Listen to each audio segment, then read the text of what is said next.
Series presented by Capital One. From downtown Toronto, for the first time in 32 years, the World Series comes to Canada. It's one team that everybody saw coming, the defending champion Los Angeles Dodgers, and one that nobody outside of Canada saw coming, the Toronto Blue Jays. Welcome inside. So we've reached the end of the road. We've got a defending champion back in the World Series for the first time since the Phillies did it in 2009. But the Dodgers, for a lot of this season, played around 500 baseball. Then they started to get healthy. They got their starting pitchers back. Postseason got a little bit closer. They took off and have rolled into this championship, trying to become the first repeat champion since the Yankees at the turn of the century. The Blue Jays have made a season out of proving people wrong. This was a last-place team last year, now in the World Series for the first time since they won back-to-back titles in 92 and 93. And you just cannot count these guys out. Look at the championship series. Down 2-0, they come back. Down in Game 7, they come back. Perfectly comfortable playing the role of the underdog, right where they want to be going into this series. Come on in, John Smoltz, the Hall of Famer. You got a team here in the Toronto Blue Jays taking on the Dodgers, who have the best player in the world in Shohei Ohtani, and on the biggest stage you got a guy who got him here with maybe the greatest performance we've ever seen. Yeah, let's talk about that greatest performance. It was one of a kind, and we'll never see it again. Oh, what did he do? He basically pitched 6 innings, no runs, struck out 10, and that's right, he hit 3 home runs. The greatest player had the greatest game at the right time. Oh, by the way, he had 55 home runs and 50 strikeouts during the regular season, so if Shohei Ohtani does anything in this series, capable of what he's going to do, the Dodgers have a great chance of repeating. Dodgers have the best player, but the Blue Jays have the hottest player. Their offense has been awesome, and I don't know the last time I saw a guy as locked in this time of year as Vladimir Guerrero Jr. No, he signed the huge contract. He was struggling at the end of the season, but don't worry. He's on fire in the postseason. He's carrying this ball club, and this ball club's pretty good. Statistically, it doesn't make sense. His average, his home runs, his RBIs, but guess what? Collectively, the team average doesn't make sense. If they stay hot, they're going to make this a great series. And the key for the Toronto Blue Jays is it has to be short outings for the Dodgers starters. They got to get in the bullpen. That's a key for them to win the series. Well, you're coming into this series thinking their offense can't get better, can it? Well, Vlad Jr.'s got his partner in crime back, Ken Rosenthal. Thanks, Joe. Big news from the Blue Jays. Bo Bichette in the lineup, batting cleanup and playing second base. Bichette has been out nearly 7 weeks with a sprained left knee. He hasn't played second since he was at AAA in 2019. He says the knee still bothers him at random times. The place he feels healthiest is the place the Jays need him most, in the batter's box. Now, over to Tom Verducci. Well, thanks, Ken. In a Dodger rotation of 4 aces, playing under contracts worth $1.2 billion, it all begins with Blake Snell, who is having an historic postseason, allowing just 6 hits, none on his curveball. And tonight, he has the chance to become the first pitcher to win 3 Game 1s in one postseason since Madison Bumgarner in 2014. Blake Snell is the ace among aces. Joe. Yeah, Tom, and that is the matchup of this World Series. The Dodgers starting pitchers against the Blue Jays offense.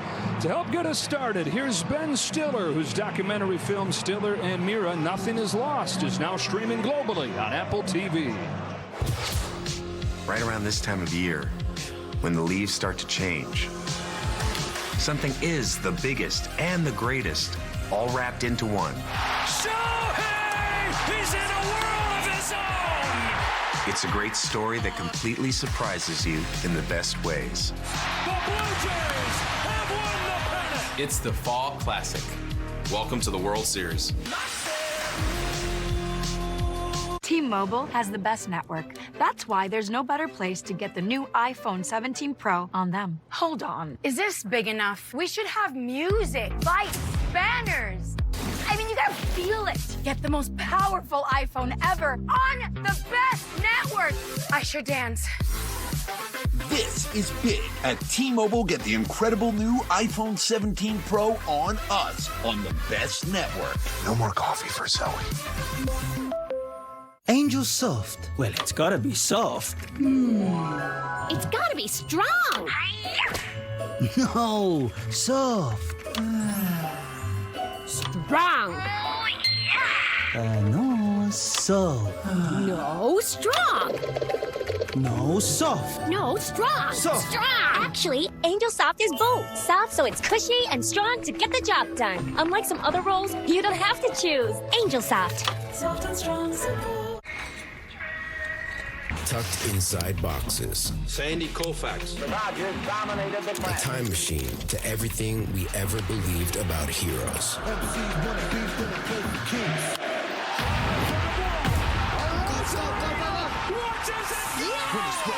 Let's go! History, frozen, framed in the palm of our hand. Have a night, Mookie Betts. It's complete, utter dominance. He struck him out. He's got a whole country falling in love with him. It's everything we dream of. We chase. We hold on to. The swings that echo. Not for you! Oh, that is our hand! Oh, Tony has done it again! The pitches that stop time. The one-of-a-kind. Shohei Ohtani! With the sweat, the technique. The stuff of legend! The Dodgers and the Blue Jays. The newest edition of the Fall Classic. Don't sweat the technique. A signature that never fades. Where now becomes forever. Junior strikes again! Welcome to Game 1 of the World Series on Fox.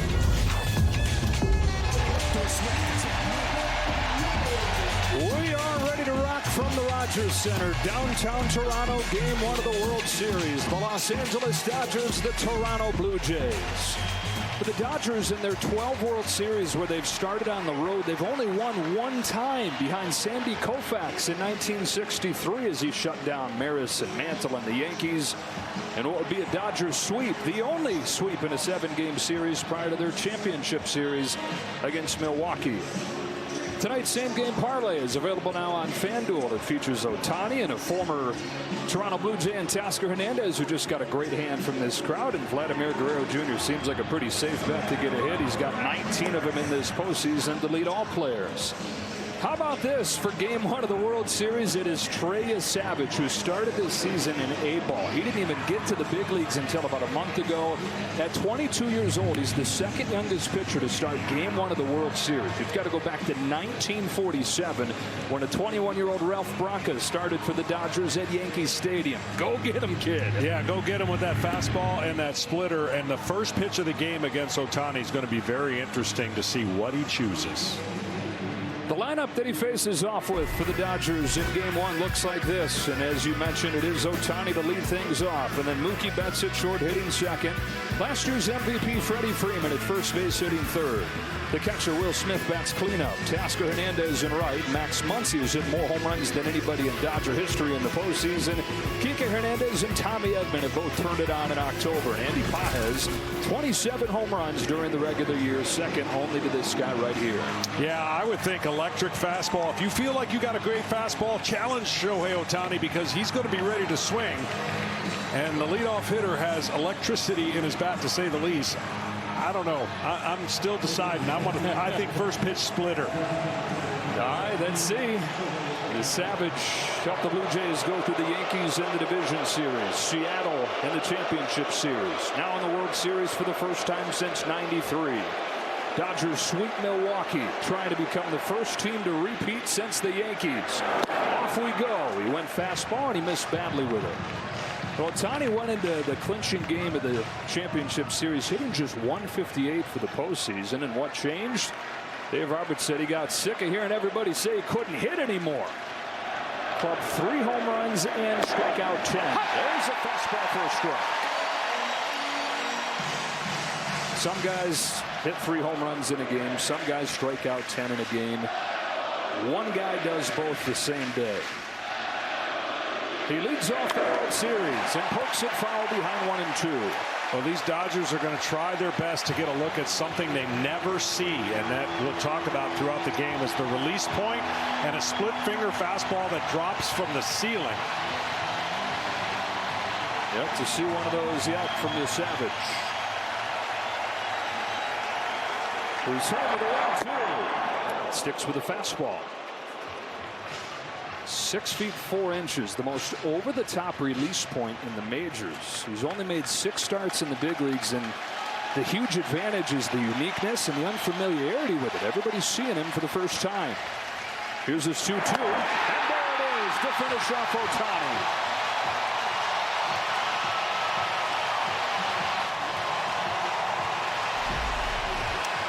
There's the release point, and there's the splitter that drops, and the hitters just don't see this. 7.1 feet at the height of release, and his fastball command is going to be very, very huge against a Dodger team that doesn't expand the zone that often, especially the guy at the plate, Mookie Betts. Dave and Cheryl over there, his parents, perfectly calm. That is Betts taken down and away, ball 1. This feels like a key guy right here, John. Mookie Betts. Most teams pitch around Shohei Ohtani. A lot of the big spots fall on Betts. Yeah, and he's ready for it. 293 in this postseason, ahead 2-0. He didn't have his greatest season. He lost a bunch of weight, got sick, and really battled his way back. But I think in the postseason, you're going to see a different version of the Mookie Betts that you saw in the regular season. The only active big leaguer with 3 championship rings. Looking for the 4th. Swings and misses at that slider. And we talk about the uniqueness of the splitter. Slider is unique, too, in that it actually moves arm side. Yeah, it's a downward break and doesn't exactly turn the corner. Got the call there. It's a hard pitch for the hitter to recognize, because typically when they see the slider, they're looking for that break away. But see how it holds its plane and goes straight down. Checked his swing. 3-2. There are 4 sliders in all of the big leagues that move like that don't actually break right to left. He's got one of them. And again, all these hitters getting their first look. The payoff to Mookie Betts. Bouncing ball. Jimenez. So when you look at what you're facing, you don't see these kind of release points.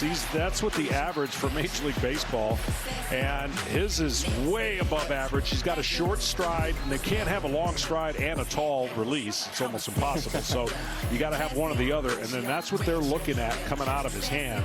And everything is at the same height, so that's why it's tough for hitters to recognize the pitch. Megan Thee Stallion has been the most popular artist here as he's debuted. They play Savage in here on every strikeout.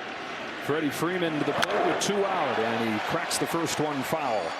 World Series MVP last year. Of course, Game 1 is when he ended it with a walk-off grand slam. One of 4 home runs that he hit in the Fall Classic with 12 runs batted in. Has not gotten going in these playoffs, though. He's down 0-2.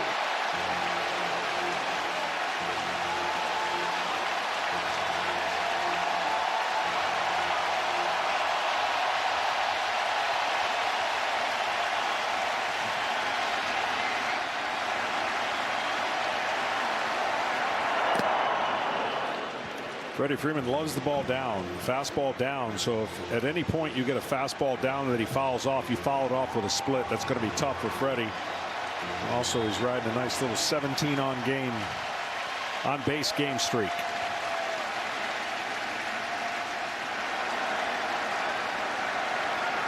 One-two from Trey Savage. Bounce gently right side to Bo Bichette, and the kid has him rocking to the 1-2-3 first. Blue Jays come to bat against Blake Snell when you come back.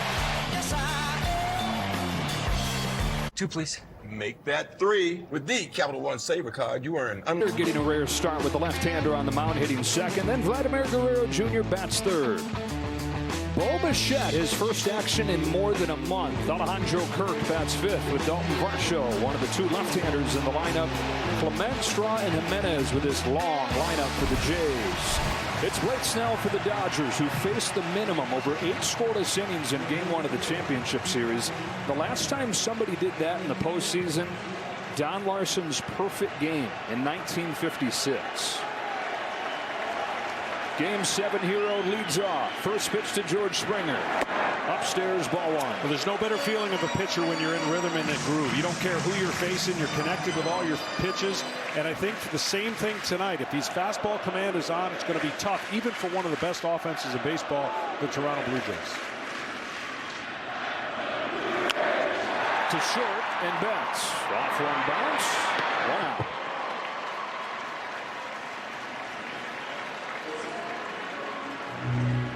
A couple of changes to the lineup in this game. They have not seen much left-handed pitching in this postseason. And so for Davis Schneider, just his 4th start of the postseason, and right into that 2 spot.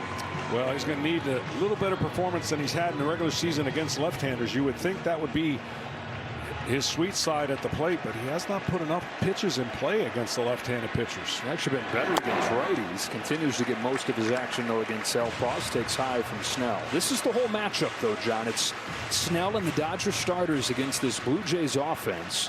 While the rest of the teams have hit .218 in this postseason, the Blue Jays have hit .296. Well, he has weapons on the curveball that drops into the strike zone. He'll rarely throw it for a strike when he doesn't want to.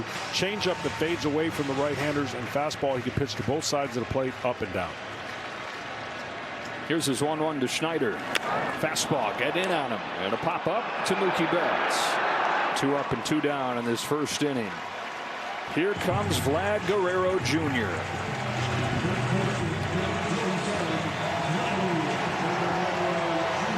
442, twice as many home runs as he has strikeouts in this postseason. I don't know the last time I saw a guy this time of year look this locked in. Yeah, you're going to have a hard time getting him out up. You're going to get him out down. If you get him out, it's going to be down. That's the pitch right there. You got to get the changeup away, and you got to get the fastball in to just keep him guessing. If you stay in the same area, there's no chance you're going to get him out consistently. Franchise face delivering high dream of for a guy that signs the big contract, $500 million deal that started this season, kind of reignited hope around the Blue Jays coming off that last place finish. Season that starts with a big contract, ends in the Fall Classic. The 1-1 from Snell. A little high, ball 2. Yeah, you saw they were trying to get him that pitch in. He did not. So the hitter doesn't know unless he can look back after the pitch and think that that pitch was in. He just thought maybe that's going to be up. Establish in, change up away. On a 2-1, Guerrero takes in the dirt, and that's been the whole thing watching him. If you're out of the zone even by an inch, he's not budging. No. You come in the zone and he's hitting it a mile. Yeah. A spinner right here in the middle of the zone, he'll launch a ball. A pitch away, he'll take it to right center. Change up, taken for a strike. Come on back. 3-2. 2 changeups perfectly placed. And in a 3-1 count, you can just sit there and kind of spit on it as a hitter. Now you got to be aware that he's hit that spot twice. Snell kicks and fires a payoff. Guerrero chops it down the line foul. He threw a career high 38 of those changeups against Milwaukee. He said that he felt like the Brewers were on his fastball, sitting on that, and so he goes to the changeup, but varied the way that he threw it. He threw it as hard as 89. He threw it as slow as 79. Yeah, it's just good touch right now, and his mechanics are so locked in, and that's why it's fun to be a pitcher when you're feeling like this. I mean, right now he's already hit every quadrant on Guerrero in this at bat. Another payoff. Taken for ball 4, and the Jays have the first base runner of the game. And how about the ovation you're going to get right here?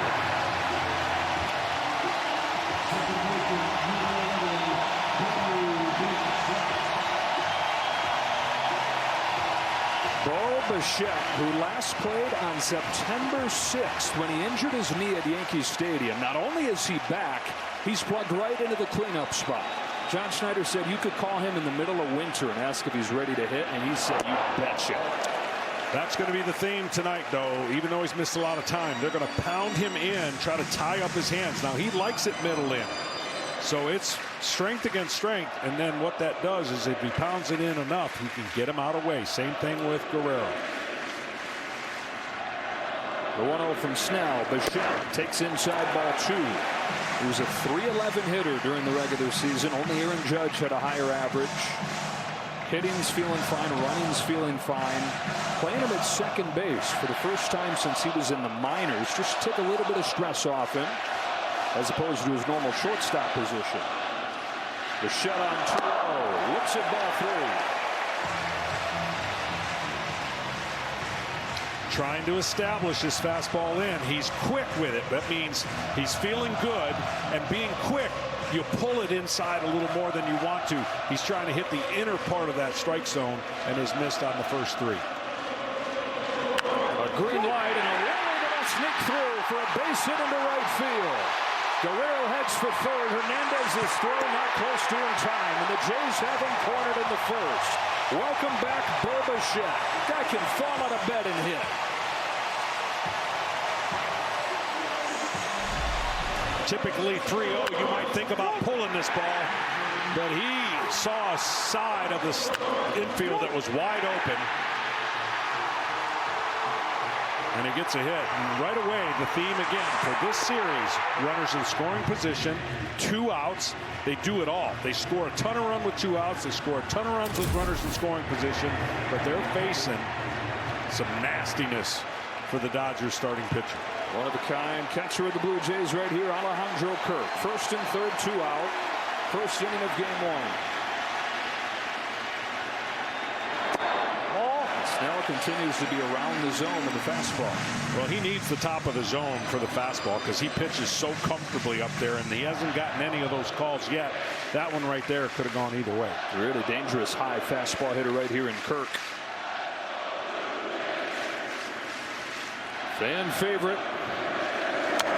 Fouls it off, and it's 1-1. Unofficial captain of this Blue Jays team. More than once, Alejandro has been stopped by stadium security on his way in and visiting parks, who's saying, "What are you trying to do getting into the clubhouse?" Well, I'm a player. I'm an all-star player. Might not look the part, but the dude can flat out play. Trying to get the Jays on the board first. He's ahead 2-1. Rushing his fastball just a little bit. Trying with, and this is a good meeting right here by Will Smith. Just getting him to relax a little bit. Look, a week off and longer for this pitching staff since they won.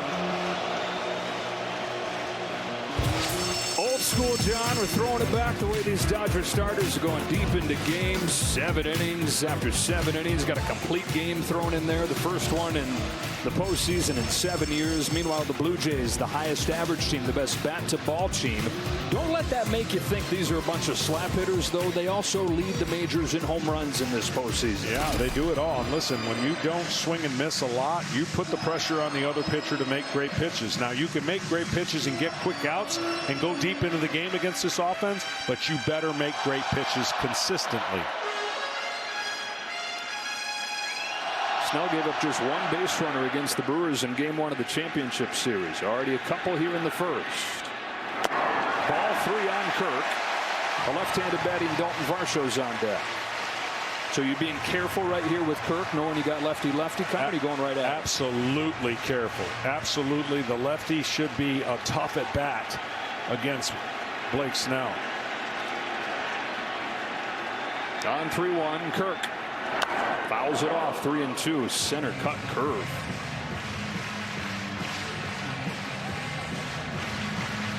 Well, with that bum knee, a little extra opportunity to get running for Bichette here with 3-2, 2 outs. Kirk will ask for time.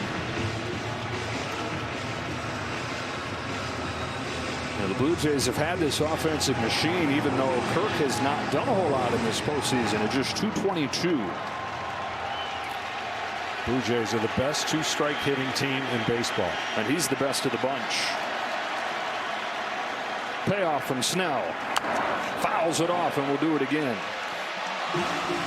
But this is going to be the recipe for success. You see all those first categories, and what they'll do is they'll drive a pitch count up. Even though they're an aggressive team, they foul off the good pitches, they take the bad pitches. And right now, they got 20. This will be the 23rd pitch. Yeah, no matter what happens, they've won this half inning by driving that pitch count up.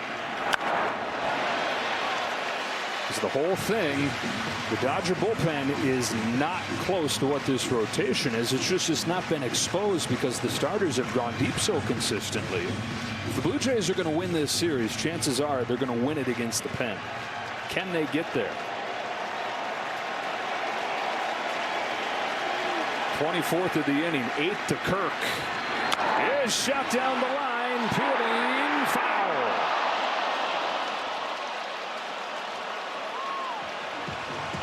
This can't put this guy away. You're talking about how good he is with 2 strikes. Give you a little context on that. The league average with 2 strikes is 170. Alejandro Kirk, 270 with 2 strikes. Most guys would take that average, period, regardless of count.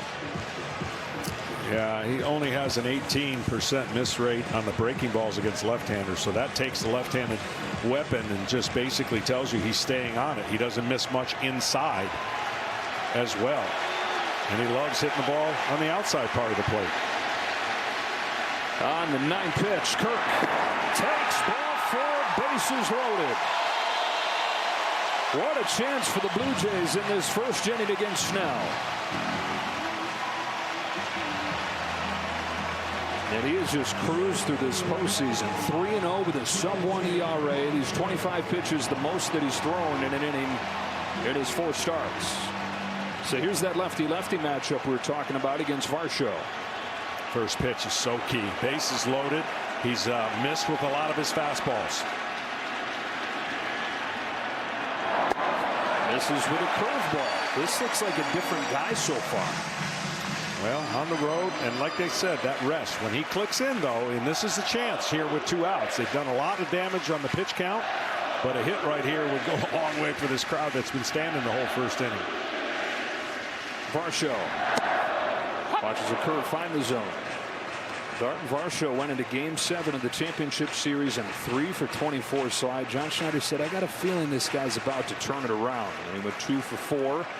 Knocked in their first run in Game 7. Golden chance for the Blue Jays. 1-1 pitch. Swing and a miss. 1-2. Well, the angles of which Snell throws make it so tough on anybody, but really tough on left-handers. He's going to have to make a mistake with his breaking ball if Varsho is going to have a chance because of the angle that he comes in, and we'll show you later why his arm swing is so hard to pick up as a hitter. The 1-2.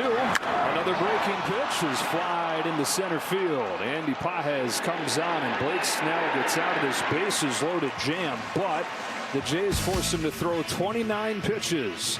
The World Series comes to Canada, putting the world in World Series this year. Game 1 is underway.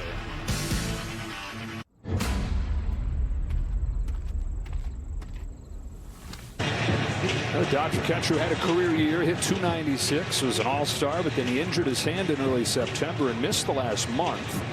He's come back, he's collected his hits, but no pop in there. It's been all singles in this postseason. Fastball misses, 1-0. This could be a tough at bat for your Savage, and I don't think you could say that so far on anybody the way he's throwing, but good right-handed hitter against right-handed pitchers. 2-0. When you have an arm side guy you're facing, you want that guy to be a little more aggressive. Well, Will Smith's not aggressive. He does a good job commanding the zone, so you got to come to him. This whole Dodger lineup really good at being disciplined. The Savage in his last start, I was against the Seattle team, opposite end of the spectrum, extra aggressive. But the Dodgers have always prided themselves on not chasing, not going out of the strike zone. On a 2-1, Smith lays off. Now Trey Savage, it's only 6 starts, but if he had enough data in there to qualify, he would have the highest chase rate of anybody in baseball. So he's relied on teams to be aggressive.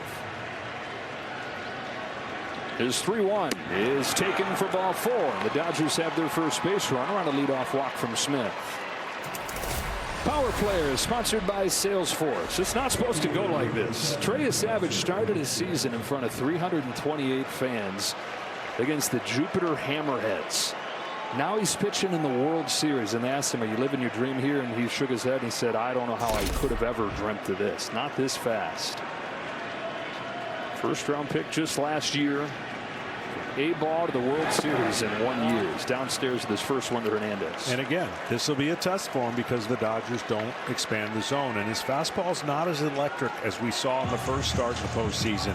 He's got a couple fastballs that have cut at 93, 94. It's not that the velocity is everything.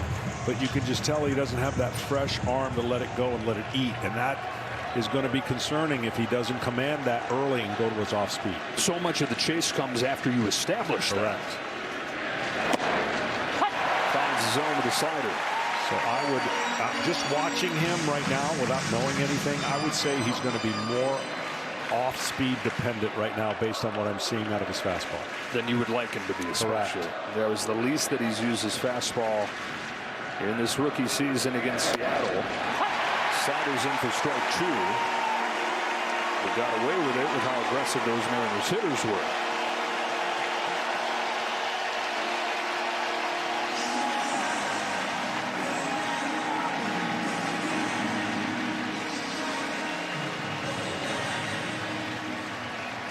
Teoscar Hernandez, 58 home runs in his 2 seasons with the Dodgers, another 7 in the postseason. On a 1-2 from Savage. Bounces one left side to second for 1. Bichette to first, not in time.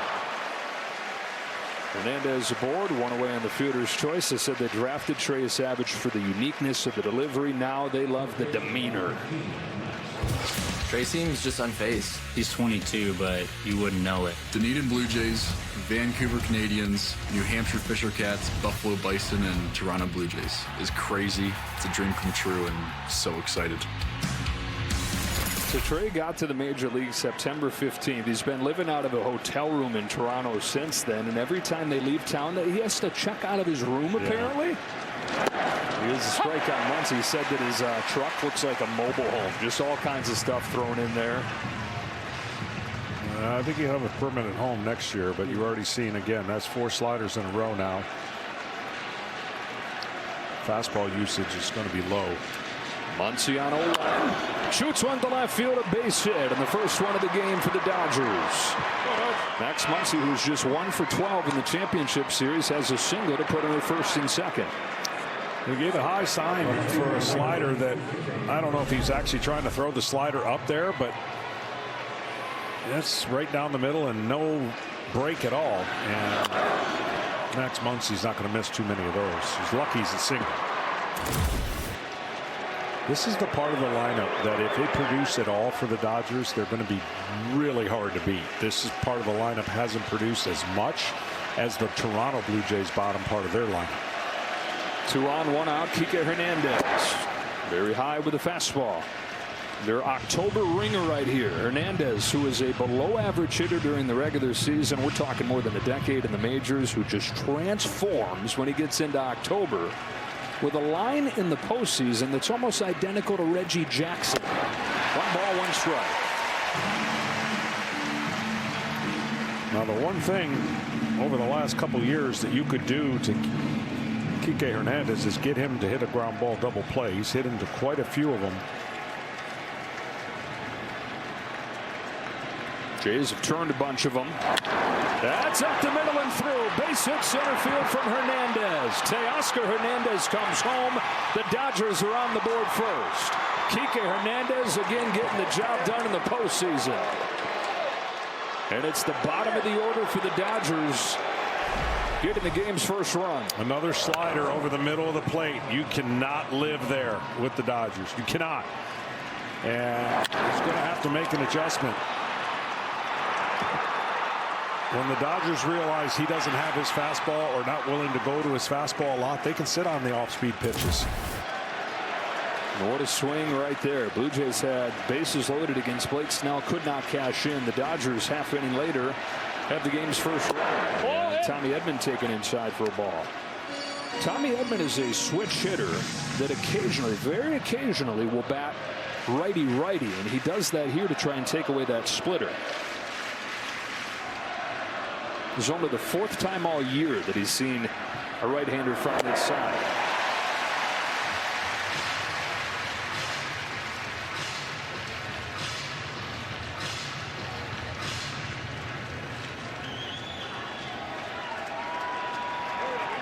The former Blue Jay, Teoscar Hernandez, scores the first run of this fall classic. 1-2 on the high fastball. Yeah, he's got to have that pitch. I mean, that fastball is going to set up a lot of other things.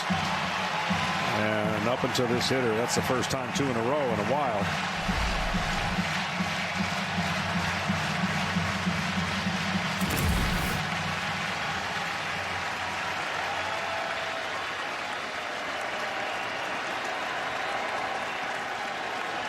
Muncy at second, Kike Hernandez at first. And a 1-2 from Trey Savage in the dirt, count evens.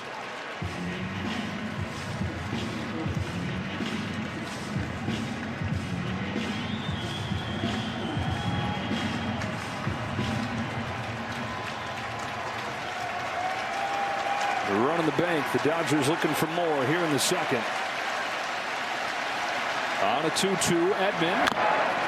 Taps it along third, and no play for Ernie Clement. An infield single for Tommy Edman to load the bases. The Dodgers doing their best Blue Jays impression here, putting the ball in play and putting the pressure on. Well, what a total change of the bottom of the first to the top of the second. And speaking of the top, he just hit the top of that baseball. The Toronto Blue Jays got a chance to break open their lead, and now they're worried about a crooked number here. And this meeting at the mound is going to be like, got to attack this hitter because the next hitter on deck is not fun. Superman. Super 6. Play the Fox Super 6 MLB Playoff Challenge. Download the Fox Sports app right now and enter for free for a shot to win your share of $20 grand in cash prizes. See the Fox Sports app for details. Good breaking ball hitter in Pages. He also loves hitting off of left-handed pitchers.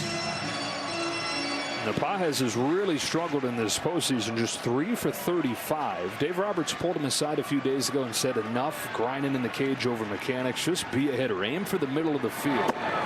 And seemed to turn it on after that conversation at the end of the championship series. The Dodgers think he's ready to take off after a breakout second season where he hit 27 home runs. Dodgers with their own bases loaded chance. Pages down 0-2. We haven't seen the feel for that splitter. There are only 3 of them so far. It's been heavy slider usage.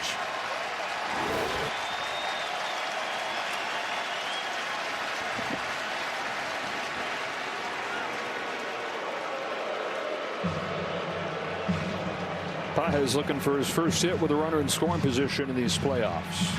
This Dodger offense has not really gotten it going. It's been the pitching that's gotten them here. They're only averaging about 3 runs per game. The 0-2. Taken in the dirt.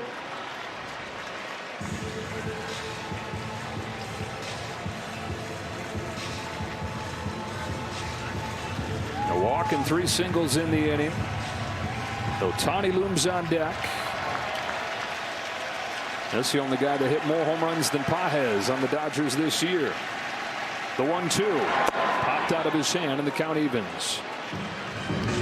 So Blake Snell's bottom of the first has become Trey Savage's top of the second. Already 23 pitches thrown.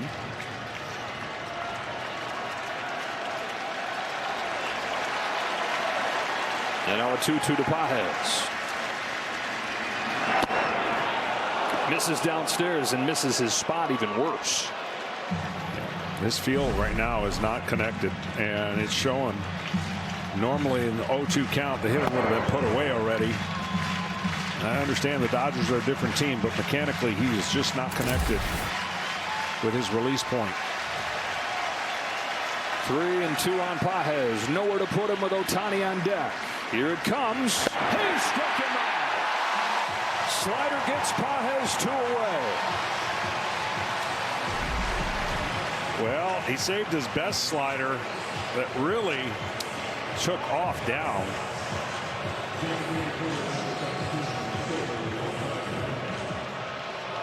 Well, here we go with the bases loaded. It's Shohei Ohtani. Struck out with a splitter his first time. Fastball sneaks by. Got to crowd Ohtani, and you got to get him up out of the zone. Don't leave one mediocre in the zone. 55 home runs during the regular season. On the 0-1, he takes a slider down. 1 ball, 1 strike.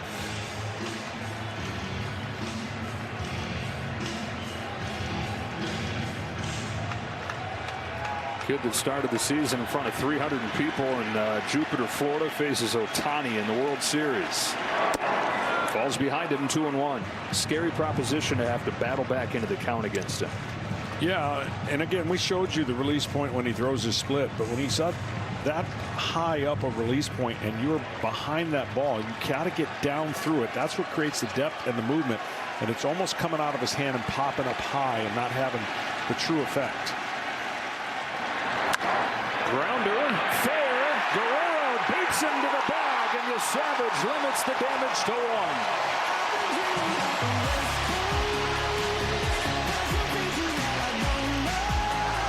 Rainmaker AI and by FanDuel Sportsbook. Play your game.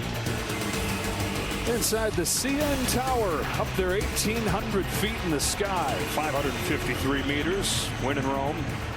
Dodgers in front, 1-0 here in game 1. At the bottom of the second, Ernie Clement takes a strike from Blake Snell. And yeah, we talk about the stars at the top of the lineup, John, but what really has to be exhausting to face him is you get down to the 7 spot and you got a guy like Ernie Clement hitting .429. They've been collectively one of the most impressive lineups I've seen go through really good pitching staffs. New York, 3 studs. Seattle, 3 or 4 studs, and made them all look human. 0-2 from Snell. Is hooked into shallow left field and a base hit, and that's what he's done all postseason. Swings at everything. It doesn't matter if it's in the middle. It doesn't matter if it's a foot off of the ground. Ernie Clement's not met a pitch he doesn't like. Fox Foresight, powered by Google Cloud. Taking a look at this Blue Jays offense. There's Clement on there with a .429 average. You've got Vlad Jr. with his power. Springer, his heroics out of the leadoff spot. I mean, this pitch is almost on the ground. That's what happens. You make contact, good things can happen. And they have followed this script from spring training, adopted it as a team collectively. That's a strike on Miles Schrag. It's his first start since game 2 of the division series. As the Blue Jays have gone from last place last year to first place in the World Series this year, the offense, the biggest reason why. They were 23rd last year, top 5 this year. With that bat to ball pesky approach. But again, I mentioned this earlier. There seems to be this idea that they're a bunch of just slap hitters, contact hitters, put it in play, fight the good fight. Now, these dudes hit dingers. 20 home runs in 11 games. That's the most in the postseason. Marrying the contact with the power. That's the whole key. And they're just the best team with runners on base. I mean, they just put the ball in play, and they got 7 guys that had 7 RBIs already this postseason. That is getting it done and spreading it out. Last time that a team had an average this high, scored this many runs per game in the postseason, you got to go back to 2007 in the Boston Red Sox. Snell to Straw, strikes him out. First of the game for Snell, and 1 gone in the second inning. T-Mobile, the best network in the game, is now the best network in America. I don't know if many people had this guy coming up here as a key factor offensively in the championship series, but when the Jays were down 2-0 going back to Seattle, it was Jimenez, the light-hitting shortstop, that had 2 home runs to swing that series. Yeah, two big 2-run homers in consecutive days. He plays solid defense, filling in for Bichette. And there's the 7 through 9 hitters that we were talking about. That is rarefied air in the postseason. I know as a pitcher, you grab the lineup card and you look, where am I going to go and have my spot where I can kind of cruise. You don't have that with these guys. Not as much. I mean, for Snell, he's got to look at the 2 lefties, you know, Varsho and Jimenez, for opportunities to really utilize his strength against left-handers. So tough to hit. And he can mix in all those breaking balls that I was talking about. That he just got such an arm swing and an angle that comes out of his glove. They just don't see it very well. It's not a long arc. It's not a super high release point, but it's higher than most. And he's tight to the body. 32-year-old from Seattle. 2-2. And let's face it, up until this year, the reason he hadn't pitched a lot of innings and pitched deep in the game, he just threw too many pitches per game, and he was hurt. So now that he's healthy and now that he's connected, when he doesn't throw a ton of pitches, he's going to go deep in the game, and he's proven it what he's done already in the postseason. He said in Tampa Bay early on in his career, he got by on talent alone. San Diego, he watched Yu Darvish go about his pregame preparation, fell in love with that side of it. And then it all came together for him last year in San Francisco. Check swing, he hit the bat at strike 3. That's a foul tip for strike 3.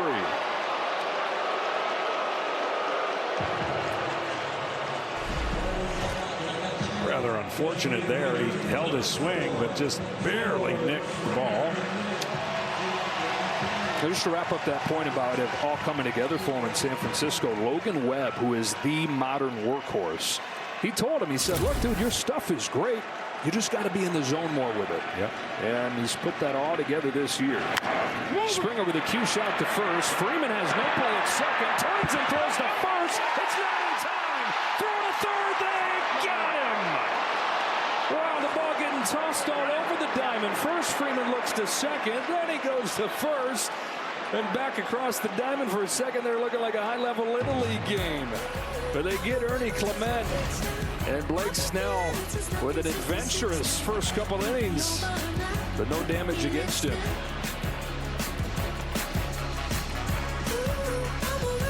Not in the World Series. These plays never die.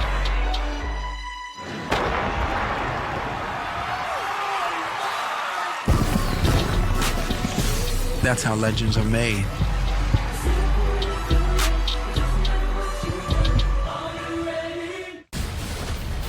Undefeated Indiana takes on a dangerous UCLA. It's Big Noon Saturday on Fox.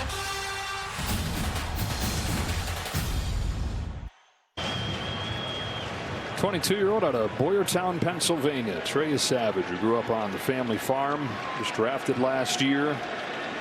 Starting game 1 of the World Series, home to Mookie Betts to open up the third, and he misses with his first pitch. He's now made more starts in the postseason than he has in the regular season in his career. Saw him carve through the New York Yankees, strikeout 11, 5+ no-hit innings in his first start. 1 good, 1 bad against the Mariners. This is as kind of off and flat as he's looked. Yeah, his slider percentage is almost doubled, and the fastball command and velocity is down. Ball. 2-1 on Betts, and we check in with Ken Rosenthal. Well, Joe, Trey Savage is doing something tonight he is not accustomed to doing, and that's pitching on 4 days rest. This is his 29th start as a professional, minors, majors, postseason, and only his 5th on the standard 4 days. And if this series goes 5 games, he presumably would be pitching on 4 days again. It's a lot to ask. I mean, it's a lot to ask for him to come up in the middle of a division race. It's a lot to ask to have him start postseason games. He's been up to the challenge every time that they've asked. Just there's only so much in that tank, and he's issued his second leadoff walk. You know, the look at that play that ended off the last inning here. A lot going on. Yeah, Snell's got to go over, but then the awkward throw from the angle, and then he didn't lose his mind and was aware to throw the ball to third, and a perfect throw and an easy tag.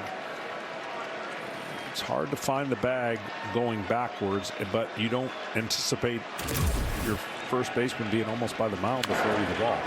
Freddie Freeman fouls off first pitch. And that's because he went towards second to make the throw, which would have been easier on Freddie, but nobody was covering. So the next best thing happened. Clement made that out at third to finish off the inning. Freeman, who grounded out his first time. We asked Dave Roberts before the game, where is Freddie with his swing? And he said, fine, but I never worry about him. Even when it's just fine, you can always count on him. I mean, look at the World Series last year when the guy could hardly walk. Hadn't hit a ball out of the infield in like a month. And then suddenly he's Reggie Jackson. 4 home runs 12 RBIs, a World Series record.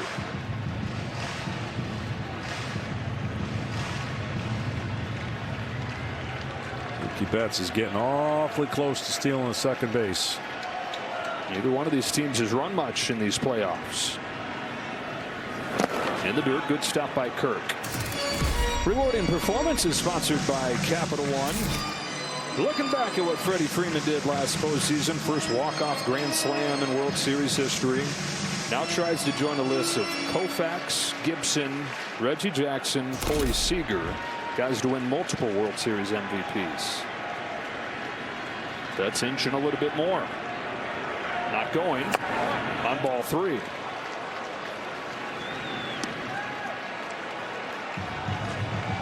Freeman, 36 years of age in his 16th year in the major leagues. Won it all with the Braves in 2021. Second ring last year. 9 straight All-Star games for this guy. And it's back-to-back walks to open the third, and John Schneider's got to start to think about how soon he wants to get that bullpen going. Absolutely. Not only is it hard to hit with his release point, but the biggest knock and why you don't see a lot of pitchers throwing like that, it's hard to command. And that command gets him in trouble. It's the only thing that'll get him in trouble. And you can just see right now, fastball is not confident. The split we haven't seen. We've just seen a lot of sliders.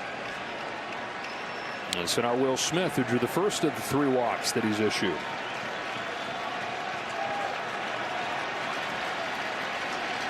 Dodgers up 1-0. First and second, nobody out, and a fastball for a strike on Smith.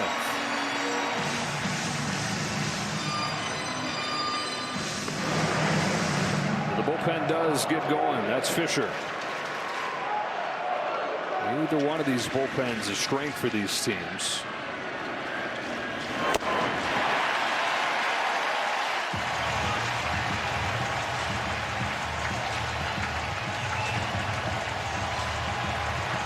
Savage in a do-or-die game 6 took a shutout into the 6th inning on Sunday. Got the win in that game to extend their season. Digging deep here in game 1 of the World Series.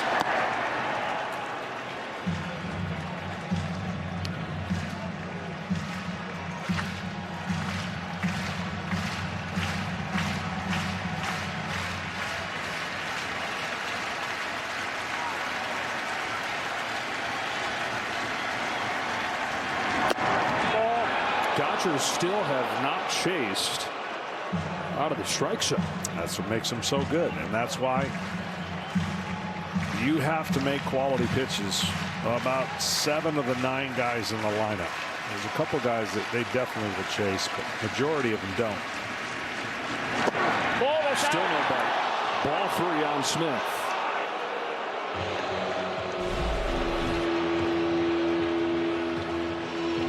Ball's outside. I mean, if he had a feel for his split, this would be the time to break it out. But we have not seen that pitch as much. Came into the game, opponents were 5 for 42, 24 strikeouts against his splitter.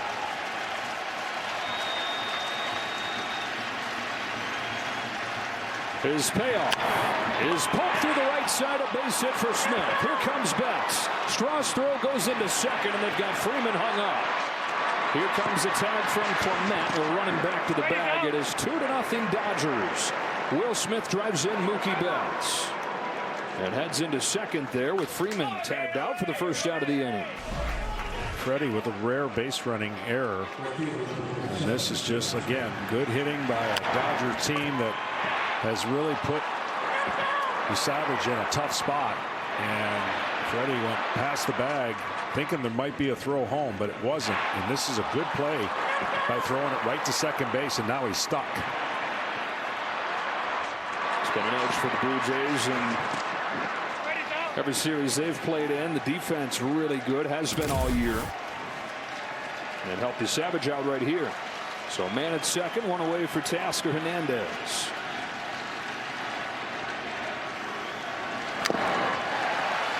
Hernandez, I think, got the loudest cheer for any Dodger during the pregame. Guy that they still love around here. Spent 5 seasons with the Jays. And Vladimir Guerrero Jr. has given Teoscar Hernandez a lot of credit for bringing him along when he got to the major leagues, mentoring him.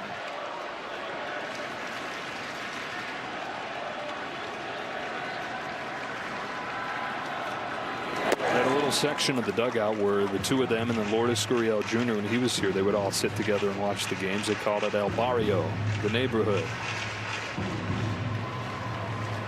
Hernandez has taken on that same mentor role with the Dodgers. Passed it on to Andy Pages this year. Big influence on him.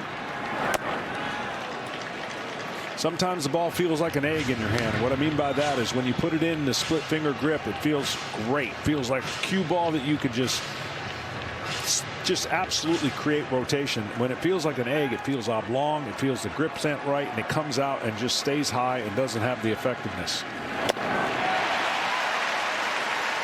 Slider's the only thing he's had.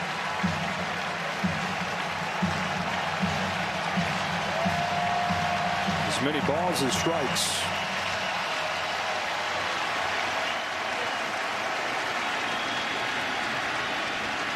Here's his 2-2. It is a slider, and it's taken for ball 3.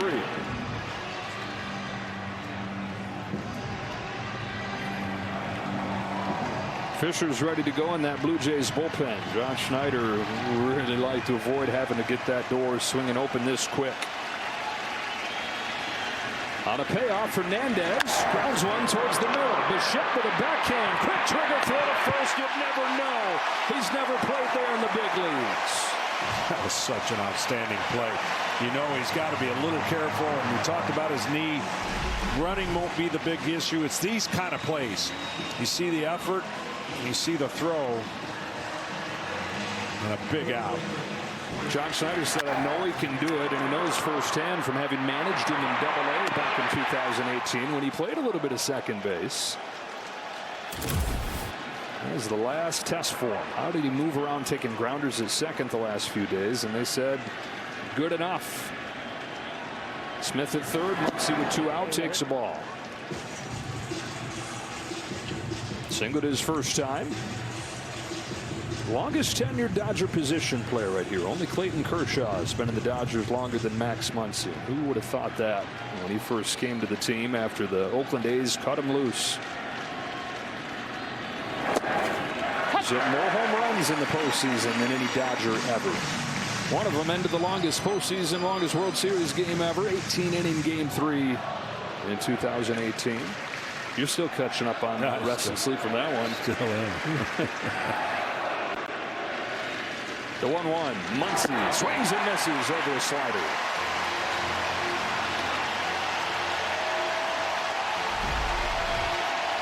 I'm going to tell you something right now. If he can find a way to get out of this inning and only give up 2 runs with all the runners and all the pitches, I'm sure John Schneider would welcome that. Count evens 2-2. Got to notice right away the fastball forced down, trying to force velocity. Sometimes that's what happens. You pull it down. It's freedom that allows his fastball to explode at the top of the zone. Muncy chases a splitter for strike 3, and despite 3 walks and 4 hits, only 2 runs against him. Middle 3, 2-0 Dodgers. Always thought just being. No, I think they made a pretty good adjustment there, second and third inning.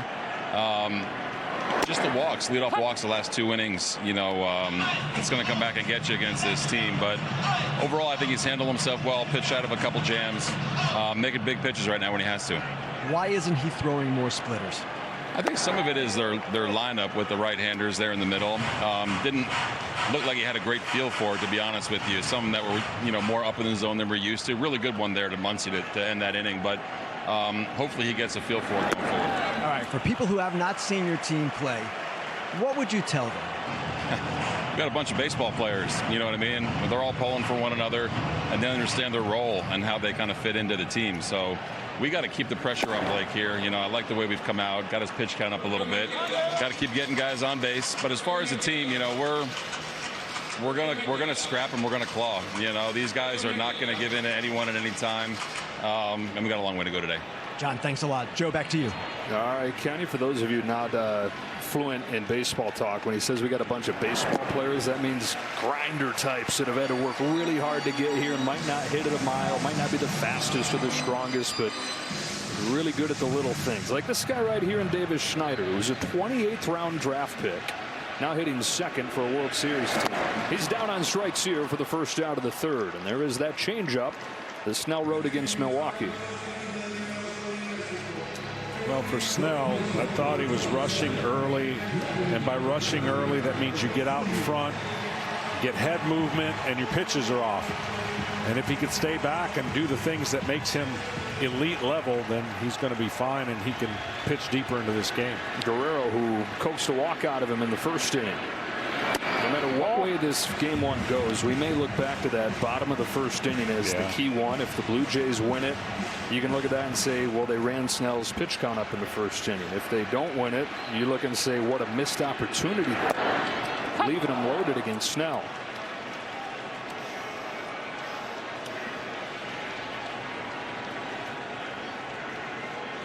Snell to Guerrero. He's fouled off, and it's 1-2. 26 years old in his 7th season. Vlad Jr. All-Star 5 times, very streaky. He's in one of the good streaks right now. The toe tap perfectly synced up. There it is. Here it comes. 2-2.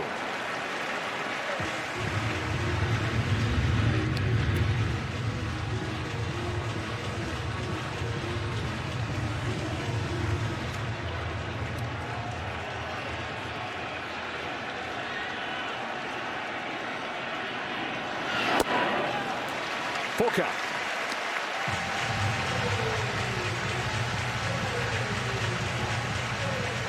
More and more patient through the years. That's where he has diverged paths from his dad, the Hall of Famer Vladimir Guerrero. He would swing at everything and hit just about everything. Vlad's waited for his pitch, and he hits everything too. That's an impressive at bat. 0-2 to 3-2 to sitting on that changeup and smoking it through the hole between short and third. That's just hitting at its best. Keep your hands back, get the bat flat through the zone, and hit it hard. And that's something he does very well. He hits it hard. Dad at 449 major league home runs, 318 career hitter. Never won a World Series though. Bichette swings and misses at the high fastball. Vlad Jr. said he wants to win a ring and give it to his dad and say, this is yours. I wouldn't be here without you. Everything you taught me, those big league clubhouses through the years. Vlad grew up at his hip. Roller to first, and Freddie Freeman will go to second one. Back to first, they turn two with a jump throw from Betts. And after 3 innings in game one, the defending champion with a 2-0 lead.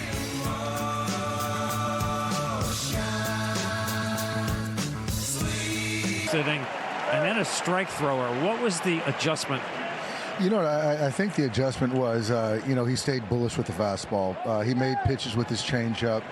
I think right now he's overthrowing the fastball a little bit, missing up in the zone. But, you know, big out, you know, when he needed to get that out on Varsho, limited the damage. And right there, that double play off the bat of, you know, Bichette was a big play. So I think right now he's getting into a better rhythm.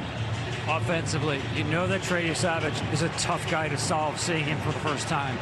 Your guys saw 34 pitches out of the zone before someone swung at one. What has been the key to the approach?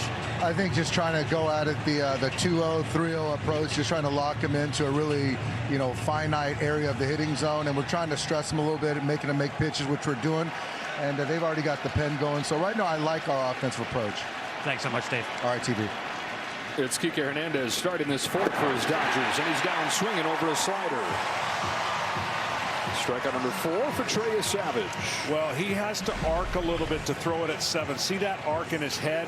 And when he arches his back a little bit better, he gets into a better position to break that slider down. When there isn't that tilt and there isn't that arc, the ball has no chance to break. And that's the downside of throwing it at that release point. And the upside is it's just tough to hit. So if he can get the fastball back in his game, I don't know how much longer he's going to be given to get his fastball back. But that's been the issue tonight. Tommy Edman here, bases empty and 1 away. Yeah, it's hit way up there, backing out of play. Ball and a strike. It's probably going to be 2 more hitters for him here. You got Edman here, Pages on deck. After that, Ohtani, and the left-hander Mason Fluharty, who's the guy they have earmarked for Ohtani in this series, is ready. Run in the second, run in the third. A 2-0 hole for the Jays, but got to feel like could be worse. 7 base runners for the Dodgers and only those 2 runs. Well, when you're looking at when he's good, I want you to see if you think you could hit this pitch when it comes out. Fastball release point, split release point. Get ready for the fastball. Nope. And you're going to see this dip and this drop that is so deadly that when he's connected with his fastball and he throws that split finger, the left-handers have no chance. Statcast 3D powered by Google Cloud. Here it comes to the 1-2 pitch. And that is why Tommy Edman, even though 99% of the time would choose to hit left-handed, goes to the other side because he doesn't throw that splitter as much to right-handed hitters. But eliminate his best weapon. Another 1-2. Over the top of a slider. Throwing that pitch more than ever tonight. And he's got his 5th K. Well, he's trying to rally to show his manager that maybe I got it back. Maybe I got that release point. I got my slider going. We're going to find out because in 2 hitters is Ohtani. Stat Dave. He made his debut traded at Tampa Bay in a minor league stadium where the Rays are playing this year, and Dave was sitting right behind the dugout. John Schneider said it was like they were at a summer ball game listening to a dad. Here's a high fly ball to deep right center field. Straws back. Edge of the track gets there. He's Savage with a 1-2-3-4. We'll see if he's allowed to continue. Look out, 'cause here I come. Ready to lose weight? Think Wegovy. Earlier today, as part of the MLB Together Fall Classic Legacy Initiative, Major League Baseball and the Blue Jays hosted a special event at Variety Village where funds are going to go towards their Challenger Baseball program. Go to MLBtogether.org to learn more. Bottom 4, Alejandro Kirk against Blake Snell. Took a first pitch curve for a strike. Snell has 17 consecutive scoreless innings. He's put up zeros in 23 of his 24 innings this postseason. The list of guys to have an ERA this low with this many strikeouts at this stage of the postseason is a tiny one. It's Sandy Koufax, Justin Verlander, Blake Snell, and you in 1996. What's it like to be in a zone like this? As long as you don't get out of your mechanics, you feel like you're going to face anybody and make pitches, and it's the best feeling in the world. You want to keep going out and doing it. And the one thing about Blake Snell, I've already seen an adjustment with him staying back. He has that little crouch where his head can lean towards home plate a little bit. If he stays back, he's fine. But if he rushes, that's where the fastball command, he loses it. And when you're on a run like this, you want to just keep going. First of a 5-year contract with the Dodgers. You're looking, it's been smooth sailing in the postseason, but it was anything but that to get to this point. This is what Blake says has been the hardest year of his career for a few different reasons. He missed a lot of the year with a shoulder injury. He was away for 4 months. Comes back in August. He makes 4 starts. They were pretty good. Then he gets sick, so sick that he passes out and has to spend overnight in the hospital. It was weeks before he felt like himself again. And he said, at this point, this is early September, I could find an excuse or I can go figure it out. Figure it out he has. His last 6 starts, end of the regular season into the playoffs, 5-0 with a 0.68. Yeah, that's that's dealing. And solving something that the Dodgers won the World Series despite not having much of last year. It was mostly bullpen with the Dodgers run to the World Series last year, but that's all been flipped around. Well, they knew that they used their bullpen so much last year. They were going to have to go get a couple starters. They did. They relied on them, even though the regular season didn't work out that way health-wise. It has in the postseason. 8th pitch to Kirk. Swatted towards the right field corner. Hernandez turns and watches this one. Hit off the wall. Holds him to a single. Teoscar guns it in. And Kirk, who has many wonderful traits, speed is not one of them, settles for a leadoff single. What an at-bat again. He just did not swing outside the zone and then finally was able to keep running. Fair.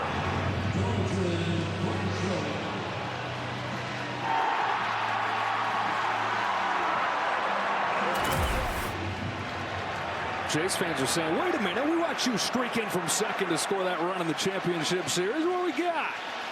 Varsho in the air to center field. Pages going back, turns, watches, and it's gone and tied. Dalton Varsho locks game one.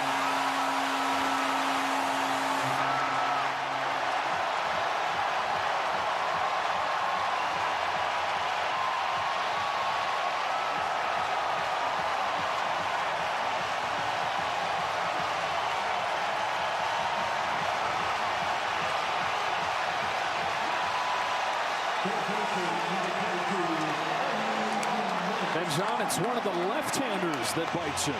Yeah, he just guessed right. First pitch fastball, and he let it eat. That jacket has gotten a lot of use in the postseason. They hope it's going to extend well beyond what the stitching in that thing holds it apart. But that first pitch fastball, he just went and attacked. Straightaway center, no doubt about it.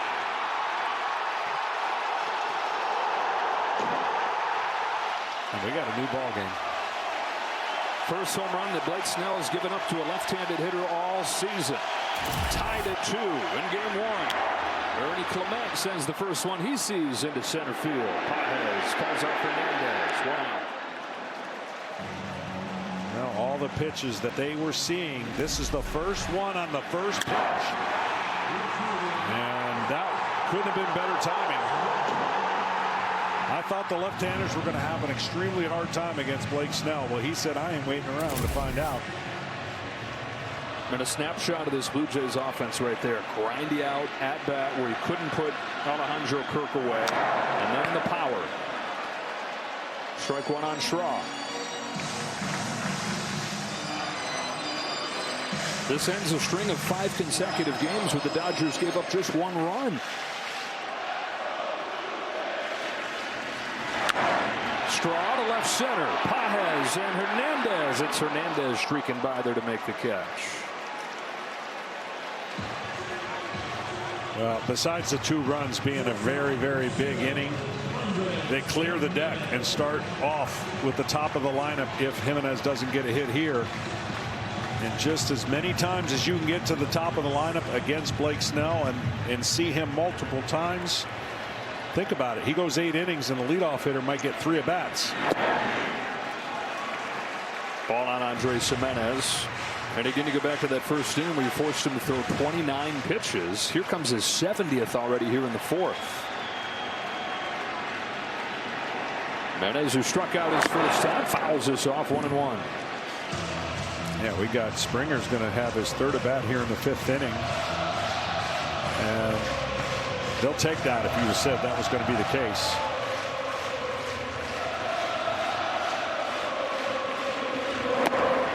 Wave and a miss. Top of the order for the Dodgers, due up in the 5th inning. And Shohei's getting ready for it. Back in the Dodger batting cage. Mason Fluharty's ready to come in to face him. The 1-2 from Snell. Oh, no.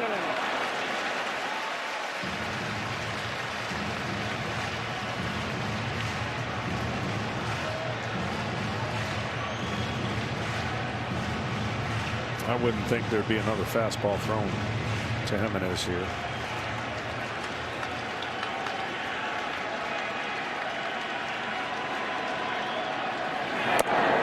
Slider to the corner to get him.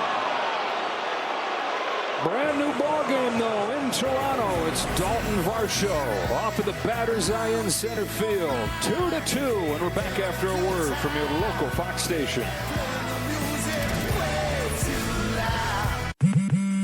With Straight Talk's Real Unlimited data, say yes to unlimited. Capital One in the first World Series game here since Joe Carter's walk-off in '93. Top of the order for the Dodgers, Shohei Ohtani takes a strike from Mason Fluharty. You got to stay out there. Don't leave anything middle in. The homers he hit off of left-handers are breaking balls that stay in and don't catch the outside part of the plate.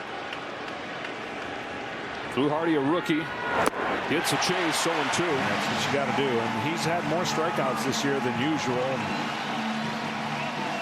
Expand the zone way up or way out. And don't leave it middle in. So Fluharty in this rookie season got one save. It was at Dodger Stadium back in August, and he struck out Ohtani as part of that. They're short on left-handed options out of that pen. The top one right here. Both of these bullpens concerns. 5.50 ERA for the Jays bullpen. That's a great curveball right here that just tried to get him to bite.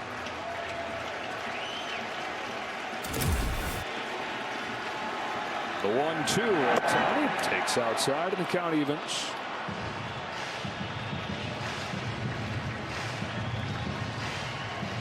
Ohtani's 0 for 2 in this ball game after his epic clincher in the championship series when he had about a quarter mile of home runs.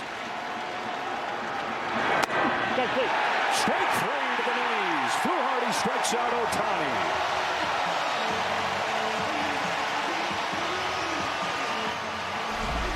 Well, you know he's coming in facing the great one. He got 2 quick strikes, and he's like, oh, man, now what?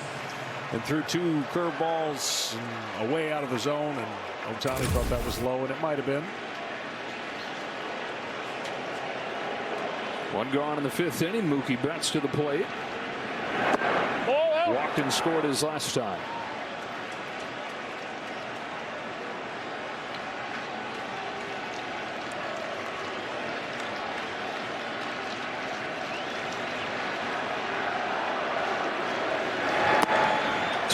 Considering the stuff he had tonight, Trey Savage has to feel pretty good about this. Oh my goodness, 4 hits, 3 walks, 5 strikeouts, and that 2 earned runs could have been 6. So he did a great job keeping his team in it. Tie game. On 2-0, Betts takes a strike. We mentioned this earlier, the worst offensive season of Mookie Betts' career, but unprecedented what he did defensively. This is a guy who has won 6 Gold Gloves in right field, moves to shortstop. Nobody's ever made that move. Not at this stage of his career. And no chance you can ever think of somebody doing it this well. One of the best defensive shortstops in baseball. His first year doing it since he was in high school. Truly incredible. On a 2-2 from Fluharty. Betts cracks one through, base hit center field. On for the second time. Well, if tonight's game ends like last year's game 1 did, that is in a walk-off, then Capital One will donate an additional $10,000 to the Jackie Robinson Foundation as part of the Capital One walk-off program. To date, Capital One has donated more than $1 million to the foundation to support its programs and initiatives, and that there is producing by Pete Macheska, because here comes the guy to hit that walk-off home run.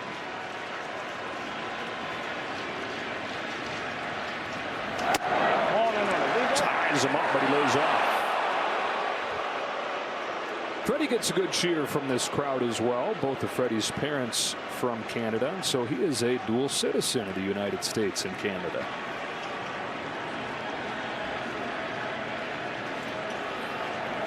His dad, Fred, is from Windsor.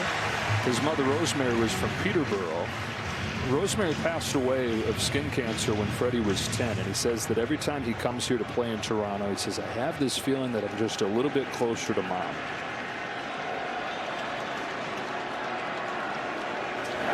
Ouch. I found the bat, actually.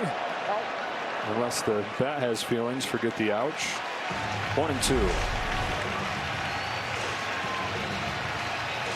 I would love to know how many times that happens in a year. If you think about a ball hitting the knob of the bat versus the hands and the square inch that it would take, it's amazing how many times that happens. 1-2. Freeman fouls it off and stays alive.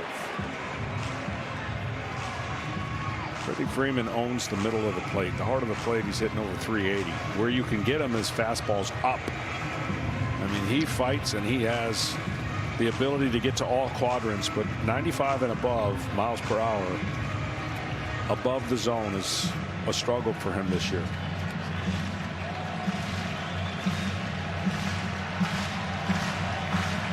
It's about the only thing that he struggles. One of the great hitters of the generation. Another 1-2. Another foul, and here's Freddie in his own words. Canada is special to me and my family, and both my parents were born and raised here in Canada. Every time I come back to Toronto, it just makes me feel a little bit closer to my mom, who passed when I was 10. So this is a special place for me and my family. My dad will be in the stand, so I'm looking forward to getting going. And he's typically delivered for the folks here. 357 career average here. Stays alive. He says that he used to go to Blue Jays games when they would come and play in Anaheim, and he has this vivid memory when he was 7 or 8 years old, sitting there as the Canadian national anthem started to play, and he was just sitting in his seat, and he said, I got ripped out of my seat so fast, and my mom was glaring at me, you stand during the Canadian anthem. High fly ball to right center field. Varsho runs under it. He's there. Back to first goes Betts. 2 gone in the 5th. Fluharty's got lucky in that one. I mean, it's a deep out, and he left a breaking ball middle of the plate to inside, and Freddie just missed a 2-run homer, and I think that might be it. Yeah, just that 3-batter burst right there fulfills the 3-batter minimum that you have to face when you come out of the bullpen, and he's got a righty ready to go. Seranthony Dominguez coming on for Will Smith.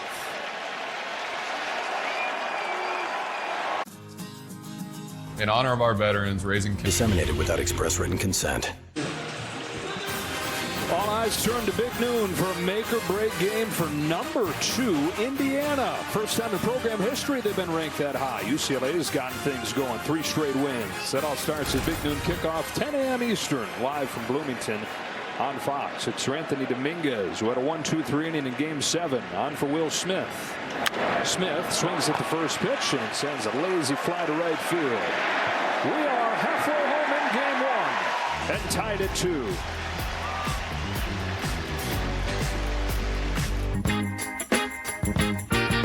The big stuff. Who do you think you are? Mr. Big Stuff.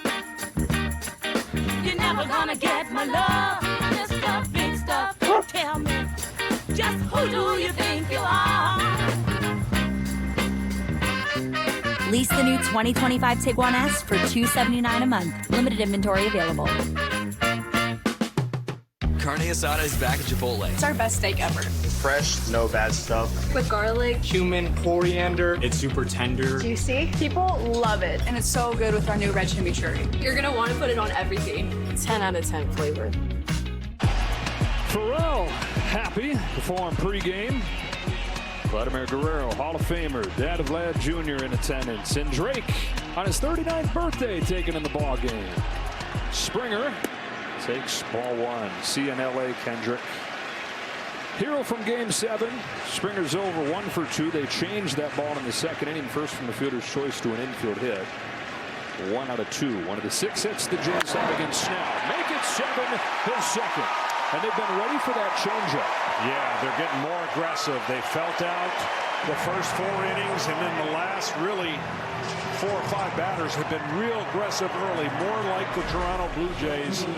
And that changeup that they saw a lot of in LA that absolutely crushed them. And I think he struck out 10 Blue Jays. They've made the necessary adjustment. And right here, first pitch, watch out, Snyder, if he gets a fastball. Yeah, Bush hitter. Then he settles in and goes patient, but he loves that first pitch. It was a curve that missed a little bit low. Well, Blake Snell's changeup, his first 3 games in the playoffs, opponents were 2 for 22 against it. Strikeouts in half of those at bats. The Blue Jays are 5 for 10. That's because his fastball in those other games was way better than his fastball tonight. That makes a difference.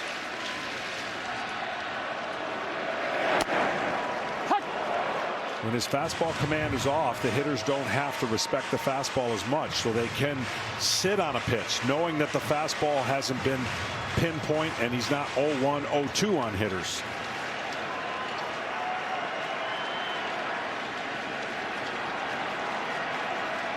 Here's 1-1 to Schneider in the dirt.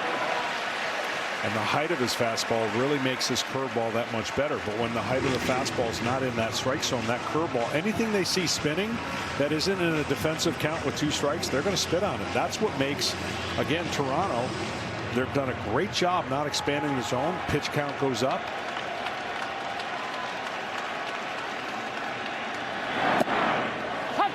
outside corner there, 2-2. As good as the Dodgers starting staff has been, they have not seen a lineup quite like this. And I know Milwaukee statistically was similar the way they profiled, but it's just not the same. Not the same kind of punch either.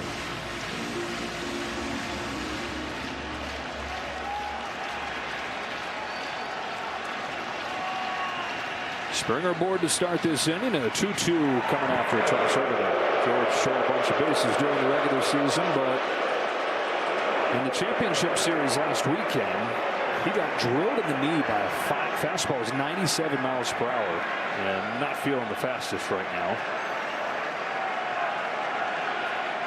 Pretty good lead. Schneider stays alive. Well, Play Ball is baseball's global youth initiative to highlight the fun and accessible ways to play our great game. To learn more, including how to find a league near you, go to playball.org and follow @playball on social media.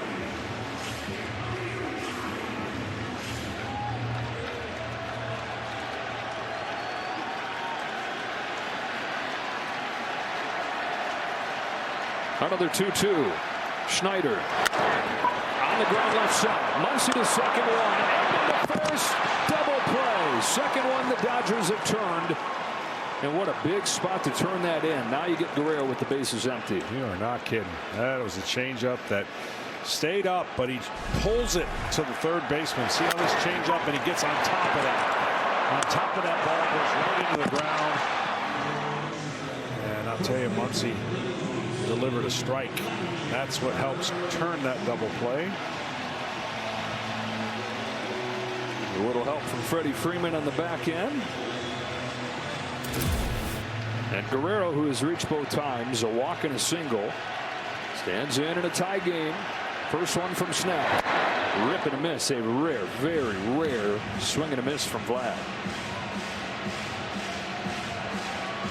Twice as many hits as he has swings and misses in the playoffs. Strike two.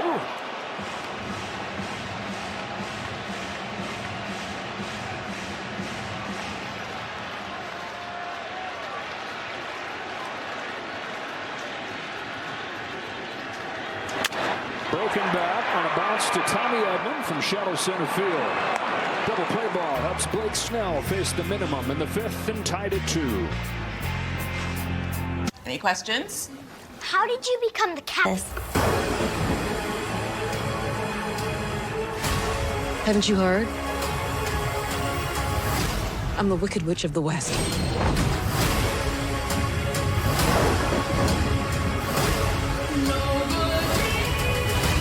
Join with me. Help me fight the wizard.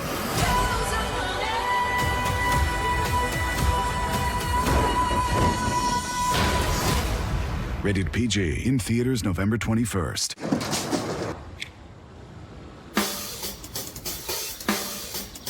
Here we go.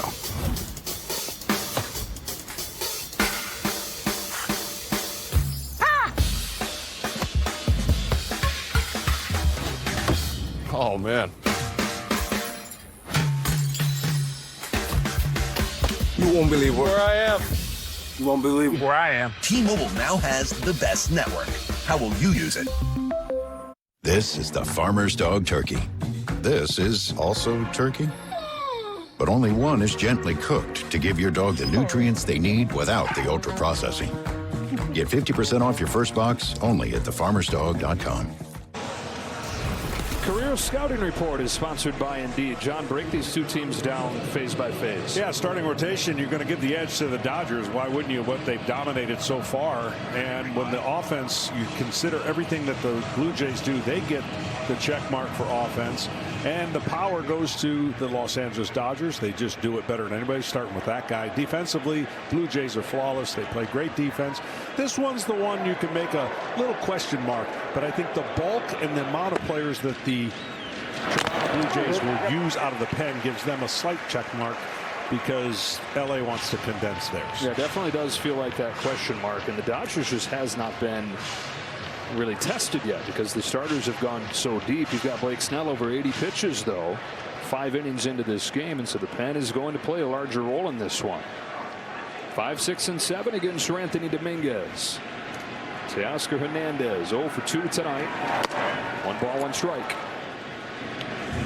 Now, there seems to be this sense that this is a lopsided matchup. Everybody thinks the Dodgers are going to roll in this series.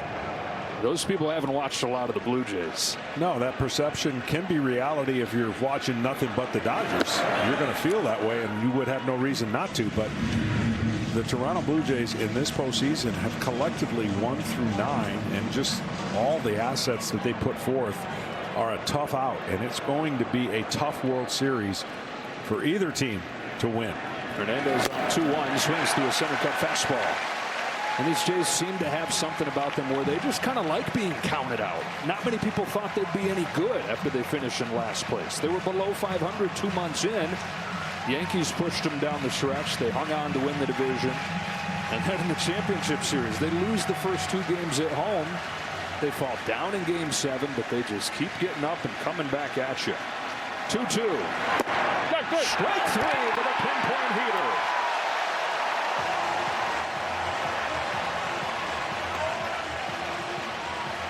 This is the 5th matchup between one team coming off a sweep and one team coming off playing 7. The team that does the sweeping is 0-4 all time in the World Series. Yeah, pretty crazy. You might think it's random, but it's crazy. You just think about the delay and the time off in between those series and the World Series, and the other team keeps playing for the most part. Lately, the off days have gotten a little bit more in this postseason, whereas in before it was a little closer. And so the Dodgers know how to deal with the days off. They've been there, done that, so that's not an excuse for them anymore, nor will it be. Max Muncy, who bats right here, was talking to him about that before the game, and he said, look, it's not like any of us were red hot outside of what Ohtani did in that 4th game. So he said, it's not like there's a ton of rhythm we're losing. Had we all been feeling great and then have to take that week off, maybe a bigger concern. A pop-up, foul ground at third. Clement appears to have room and does. 2 out. Got a quick word from Capital One. What's been the highlight of your career? And that'd have to be bank guy. I've always been passionate about no fees or minimums on checking accounts. What's in your wallet? Here's Kike Hernandez. The Toronto Blue Jays, I believe, come back more than anybody in baseball. So you talked about all that narrative. That doesn't sweat them. They've come back already in this game to tie it up. But they're used to being down. Hernandez knocked in the first run for the Dodgers. Fouls that one into the glove for a strike. This guy, he would just as soon say, yeah, let me take half the season off. Call me when we get to the postseason. And they're probably not that far off from saying, all right, that is what they've got him for. Versatility in the regular season. And then postseason, Kike Hernandez. He is a .203 hitter in the regular season, .306 in these playoffs. And tonight ties Justin Turner for the franchise record games played in a Dodger uniform in the postseason. 86 tonight. Fastball just has all kinds of movement. Teeth. 1-2.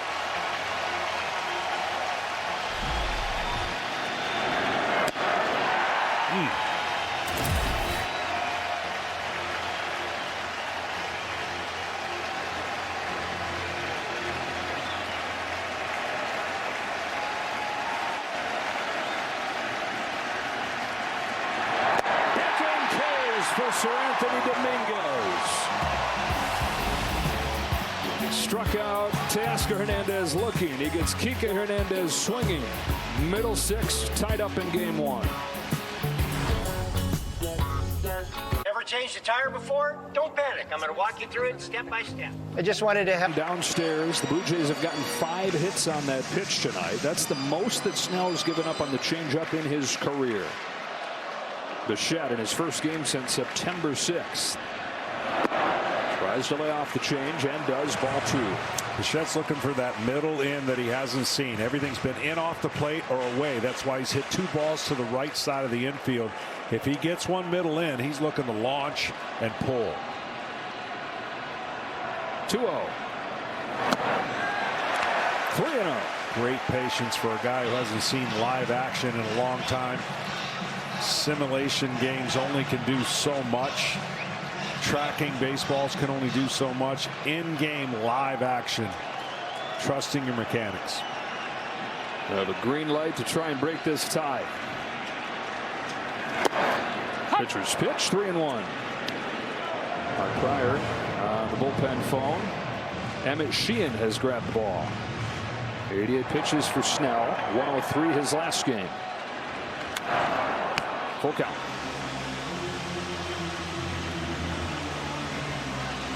It's Bichette, Kirk, and Varsho for the Blue Jays here in the 6th inning.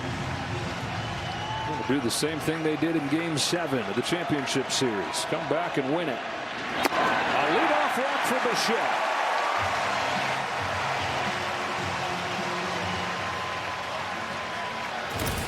Well, when you want to see Snell, these are the hits that he's given up. And a lot of them on those changeup that you're talking about. There's the fastball, the one that's red right down the middle, but the other one's in the zone. And they did a great job. Some of them soft hit, some of them hard hit. But they have pushed Blake Snell to the limit. And probably his last inning at 90 pitches. And Bichette's going to get the old pinch run to job well done. That'll improve a couple things here with Isaiah Kiner-Falefa coming in. Obviously the base running, but also the defense into the late innings. Alejandro Kirk. Go ahead run aboard for the Jays. Kirk bounces one through. Base hit right field. Kiner-Falefa stops at second. Kirk has been on all 3 times in this game. Go ahead run into scoring position.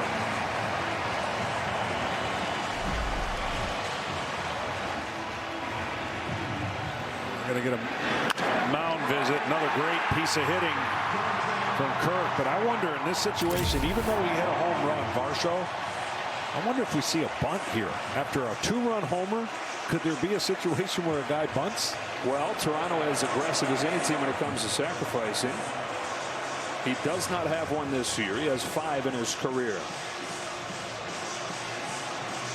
Statcast powered by Google Cloud. His 2-run home run in the 4th inning, his 3rd of the playoffs. There you have it, right down the middle. Perfect swing. Exit velocity almost 110. And that ball just peppered off the back wall. Dalton Varsho, Gold Glove center fielder. But here in his 3rd season with the Blue Jays, he's added the offense to that as well. 20 home runs in less than half a season.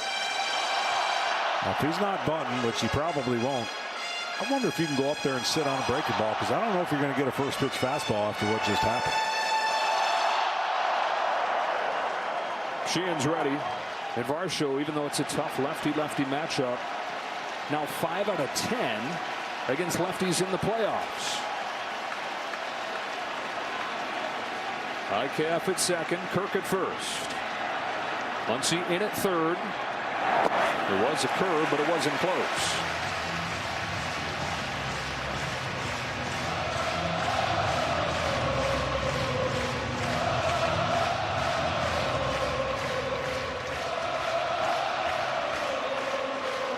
Blue Jays instant pressure all postseason. 366 leading off. Oh, tied him up with a fastball, but it missed.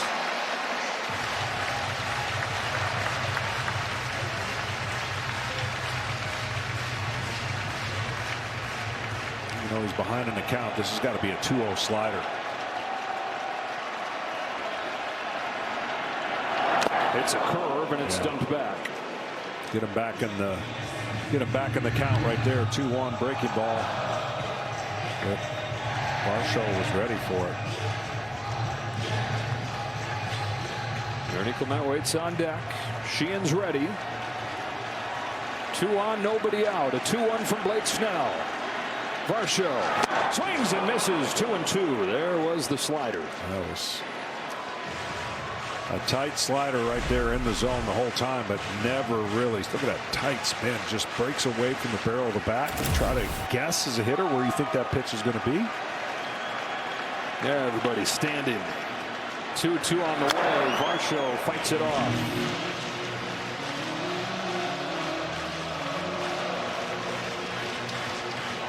Fathers and sons, we know about Vlad and Bo Bichette. Dalton's dad, Gary, was in the big leagues. Named him after his old teammate, And Darren Dalton. Another 2-2. In the dirt, and it's 4. Well, this is more than likely going to be the last pitch for Blake Snell unless he gets a double play ball here. So if you're Blake Snell, you're like, what pitch can I make perfectly here on a 3-2 count?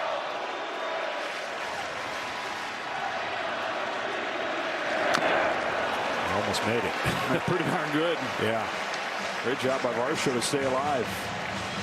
Jays doing what the Jays do. Just so hard to put away. Blake Snell was getting misses on about half his swings in the postseason coming in. That's down to 20% tonight.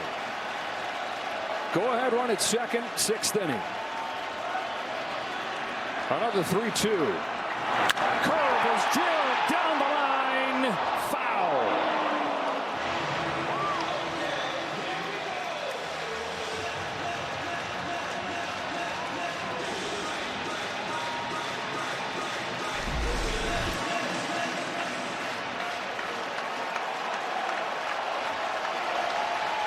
.100 pitch. Could be his last. Varsho paid the price. Or would have put him on anyways as ball 4. And the Jays have loaded the bases against Blake Snell with nobody out.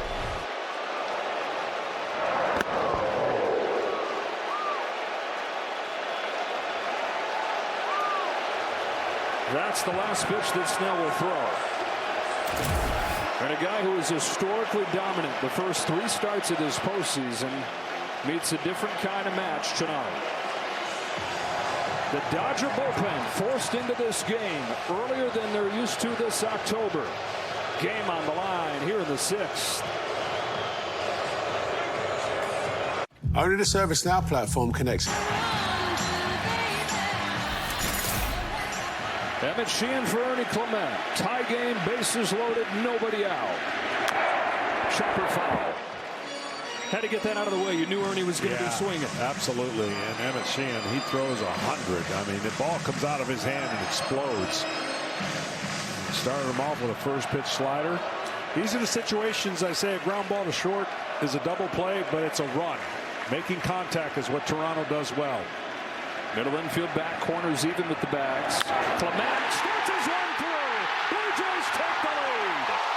Station to station, 3-2. Ernie Clement delivers again.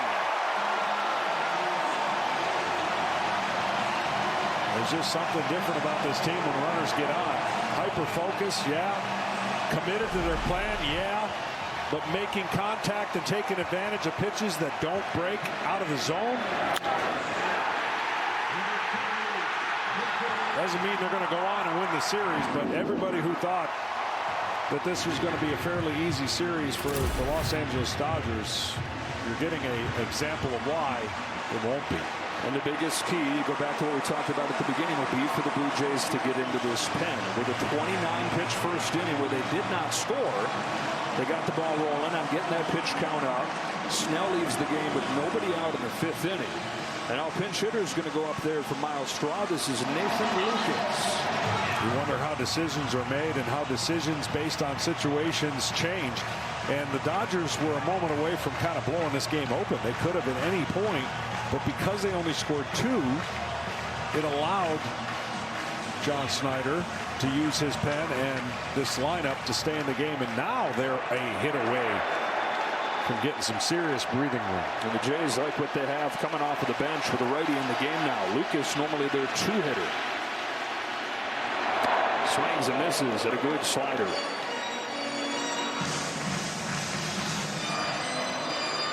.333 in the postseason. One of the breakout stars this year, out of the middle of nowhere, Lucas. On an 0-1. Fouls it into the glove. Fastball at life. Yeah. Now same approach here. Again, a ground ball minus to the third baseman will score another run. Kirk's going to have to get a bigger lead than he's getting at third base, though.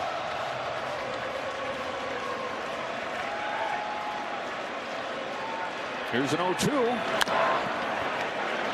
I mean, that lead at third, if they hit a ball hard to an infielder, they're going to throw him home, throw it out at home, rather than trying to turn a double play.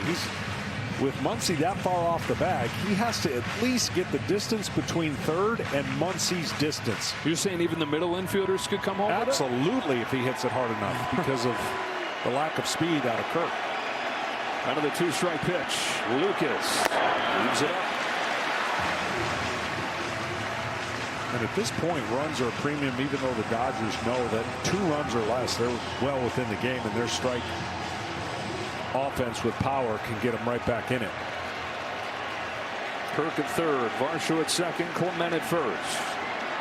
Sheehan's 1-2 pitch. Almost hit it. Lucas ducked that knee down there.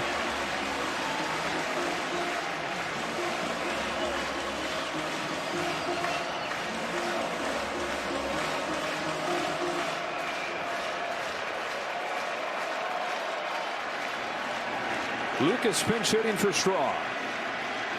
The 2-2. It's bat to ball lineup. He has the highest contact rate of any of them. Nathan Lucas spent a decade in the minor leagues. Said he was this close to hanging it up. 31 years old, getting his first real shot this year. Bases loaded, nobody out. Another 2-2 pitch.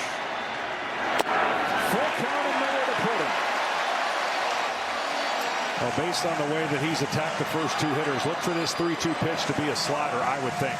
Fastball command not great, hasn't thrown as many fastballs. Looks like he trusts his slider.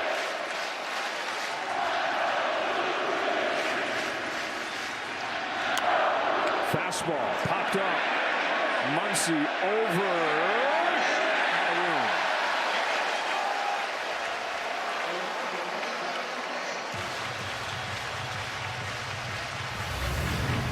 Game 2, same time, same place.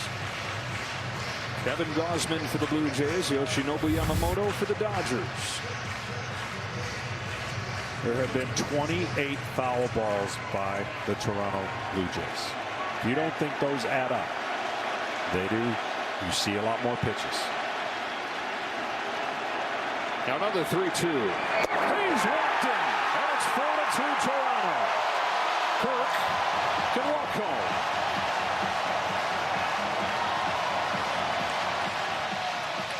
And he's glad he's walking home. Wasn't that 0-2? 0-2, bases loaded, and a walk. I'd say that's one of the highest quality at bats Lucas will ever have under these circumstances. Infield is in here. Jimenez is up. Rakes it foul. So the Blue Jays have scored 4 unanswered, tying the game on Varsho's home run in the 4th, taking the lead here in the 6th. 2 hits, 2 walks, and a hit batter. Top of the order after Jimenez, who's down 0-2. So you're saying they got him right where he wants him.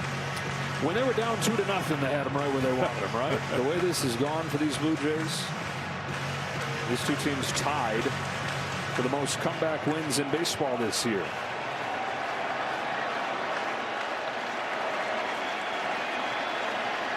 Evan Sheehan's 0-2.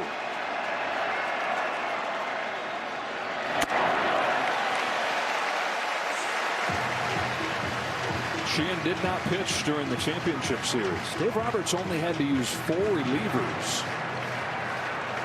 This pen has been covered up by the long starts. Base hit to right field from Jimenez. Again, 90 feet apiece. 5-2 Blue Jays. Bottom of the order, telling the story once again.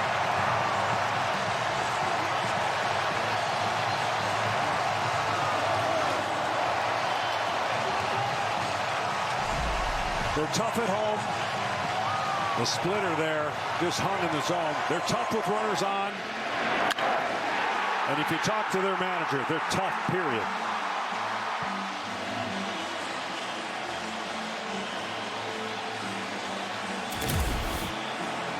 6 straight base runners to start this inning for the Blue Jays. 4 of those 6 had 2 strikes on them. 0-2, he had him where he wanted him. This kill pitch has been hard for these Dodger pitchers to put the hitters away. And now with the bases loaded, they've got Mr. Postseason coming up here. George Springer, Manny Ramirez, Jose Altuve, and then with 23 home runs, George Springer, third on the all-time list. Well, he is loving these situations. He's super aggressive. First pitch, he hasn't had really one to kind of crank on, and I'm sure that mound visit was a reminder of, hey, look, make a quality pitch, you can get a ground ball, but if you don't, he's going to be ready to swing on the first pitch. 3 of his 4 home runs in this postseason have come on the first pitch. Bouncing ball left side. Betts had a hard time getting it out of his glove, but he does in time to come home for the first out of the inning mercifully in the 7th batter phase. And he did. He made a good pitch and got the ground ball. I mean, that's what's possible against this team, but you've got to execute. And that little bobble might have cost a possible double play.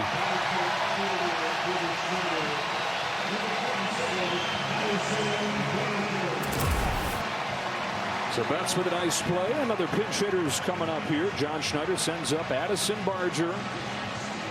And on a team full of guys feeling good, he's right up near the top of the list. 353 with 2 home runs his last 5 games. If you want to see a hard swing, and we're going to have to wait to see it, this guy can swing hard. They get cheated. They call him Bam Bam. Bam Bam's going to face Jack Drive. 5-2. The Blue Jays have broken the tie with 3 runs here in the 6th.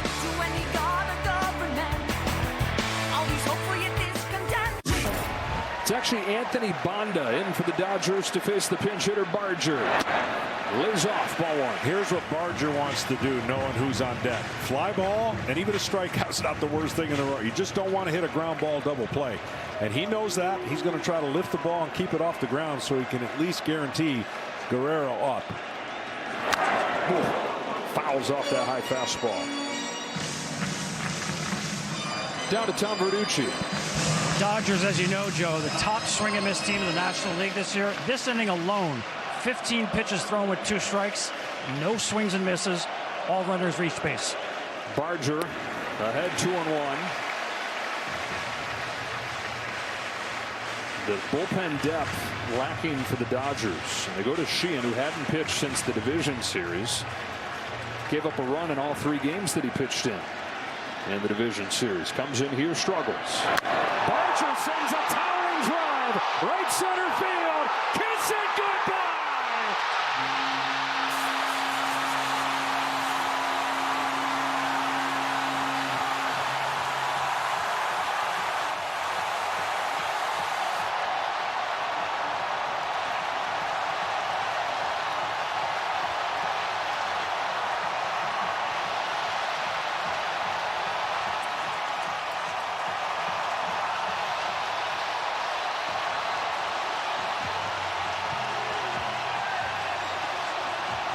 Addison Barger has connected on a grand slam to break open game 1 and start this place shaking.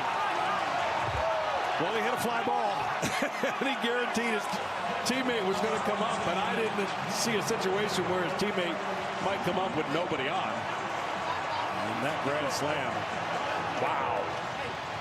I mean, this is a high breaking ball, and we talked about him. You want to see a hard swing? That was a hard swing.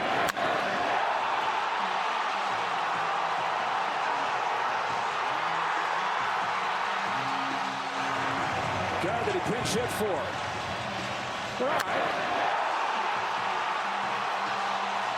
And if you're unfamiliar with the Blue Jays, just learning about them today, just watch this 6th inning. Watch the bottom of the order set the table. Watch guys come off of the bench and deliver. Watch pesky 2-strike hitting. And then watch power hitting. It's all rolled in together. It is the Blue Jays who have put 9 runs on a Dodgers staff that gave up 4 in the entire championship series.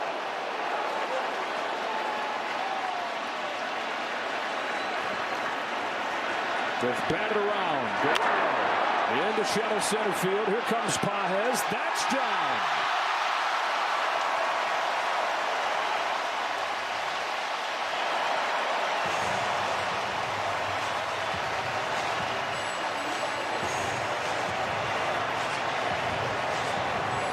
And we saw a little bit of this against the Yankees, their ability to explode and get the crooked number. One swing got a crooked number in the 4 spot.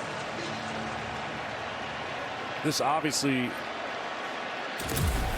is not going to change who the Dodgers are, but it does change the narrative of how dominant the Dodgers have been. It's only game 1, and there's 3 more innings for them to bat, but this is what you wanted if you're Toronto and you're a Toronto fan, to at least show we're pretty good and we can score. Can we defend the great offense that the Dodgers have? 9 runs on 12 hits for the Blue Jays. Kiner-Falefa sends a fly to left field. Kike Hernandez. Kiner-Falefa, who came in as a pinch runner earlier in this inning, gets an at-bat in the same inning.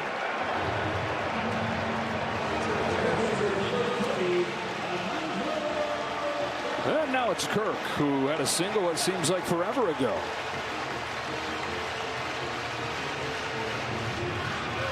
Perfect night going for the Blue Jay catcher. 2 singles and a walk, 2 runs scored.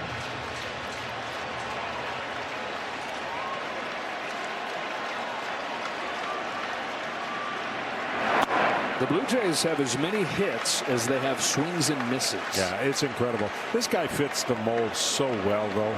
You know, underrated, maybe undersized. And there's your first pinch hit grand slam in World Series history. Wow. Here's a high drive off of the bat of Kirk, sailing back there to center. Does it have enough? You bet. Double digits for the Jays in game 1. What a statement from Toronto.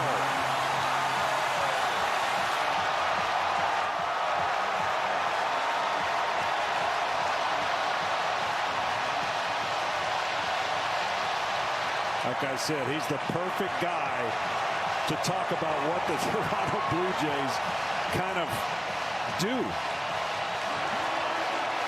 You walk off the bus, you go, ah. He's like,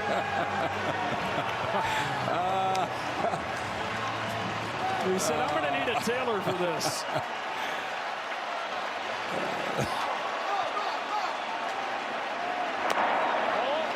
A 9 spot. I don't remember too many 9 spots in a World Series, I can tell you that.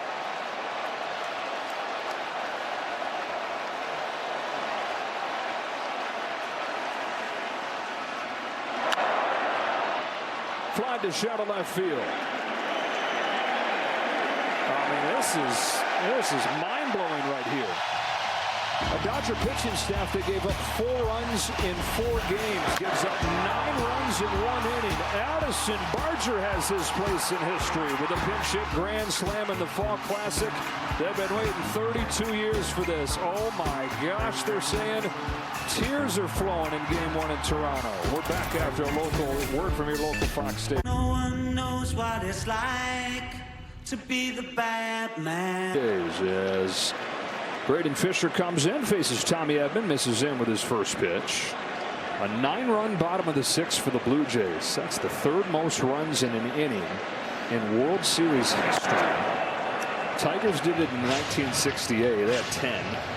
And in 1929, in the greatest comeback in postseason history, Connie Max A's scored 10 runs in the bottom of the 8th inning to win a game against the Cubs, 10-8. 3-0 on Tommy Edman. Well, with all the pinch hitting and pinch running, some defensive changes for you. Lucas and Barger, the new corner outfielders, and Kiner-Falefa is in at second for Bichette. That was not a good 2-0 pitch. With a 9.9-run lead to throw a 2-0 breaking ball. How about a 4-pitch walk? Yeah, that's not going to get your manager in a good mood because there's no reason for that. T-Mobile, the best network in the game, is now the best network in America.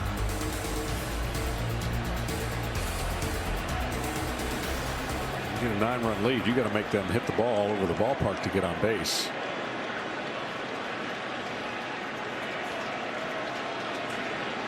Pages is 0 for 2. Braden Fisher, former Dodger minor leaguer. Well, the fathers and sons here in Toronto. They also had Kevin Biggio, who was traded to the Dodgers, and the return in that trade was Braden Fisher. 7-0 as a rookie this year.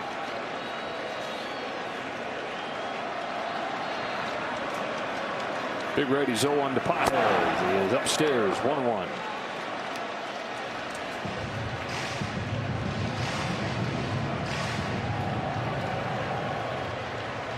The 9-run lead also really for both sides at this point helps you go to the underbelly of your bullpen. Reserve the top arms for game 2 tomorrow. Yeah, the Jays had to come into these 2 games saying we got to take one of the 2. Yeah. Yeah, they look like they're on their way to doing that. Yeah, they protect home. I mean, I know they didn't do it against Seattle, losing the first 2, and then they came back and won the final 2.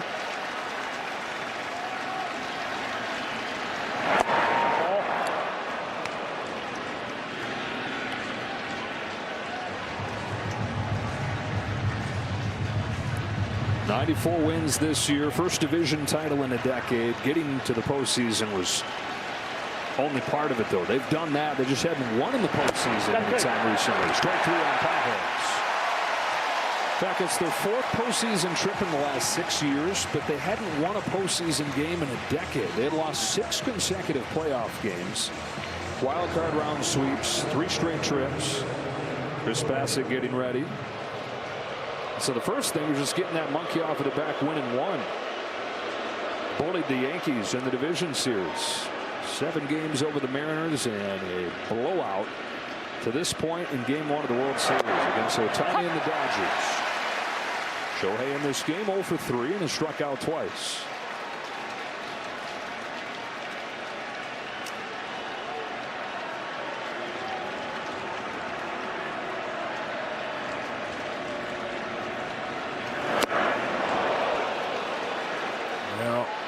They're going to see someone equally as nasty from the right side tomorrow with the Dodgers, Yamamoto.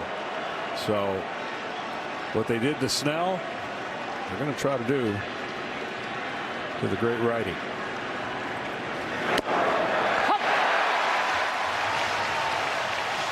Well, you figured if the Jays were going to win this game, they'd get a really good start from Trey Savage, but they're looking at doing this even though Savage had far from his best stuff and only went 4. Correct. And again, like you mentioned, the lead in the game really takes some stress off of managing some high leverage guys. They brought in some of those that held fort. Now they got some breathing room.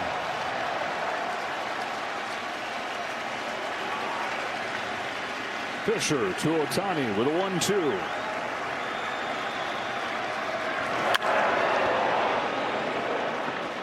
Shohei sends his apologies down the line to anybody that foul ball scared.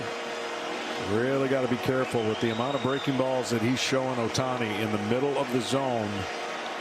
It cannot stay there. It's got to go to the back foot and down.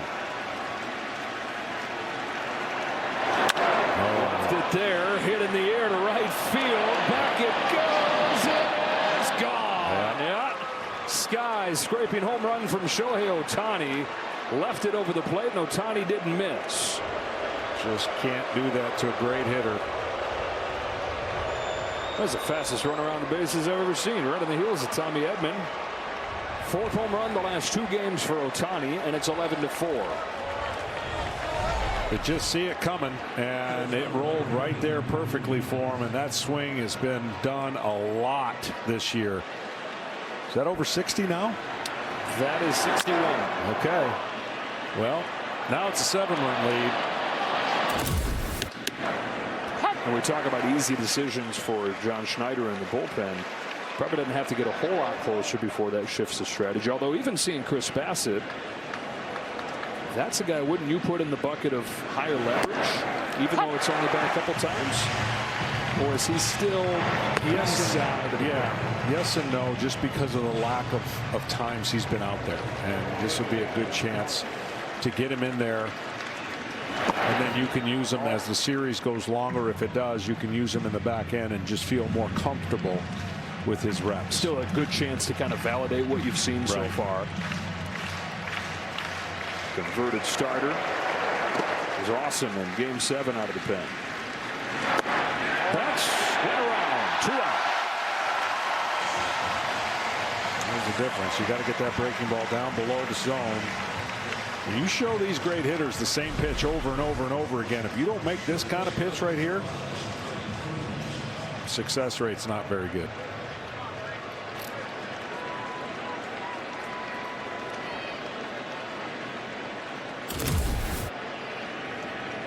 Freddie Freeman has a walk in this game, but is 0 for 2.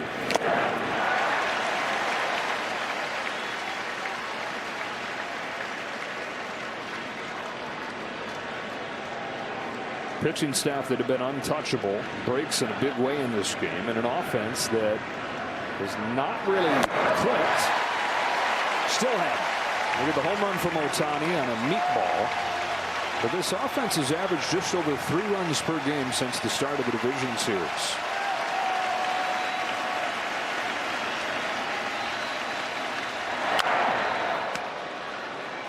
I'm just amazed that guys that have a 97-mile-an-hour pitch, it's a show pitch.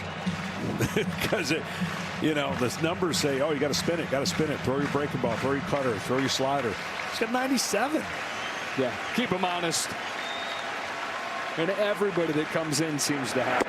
All in.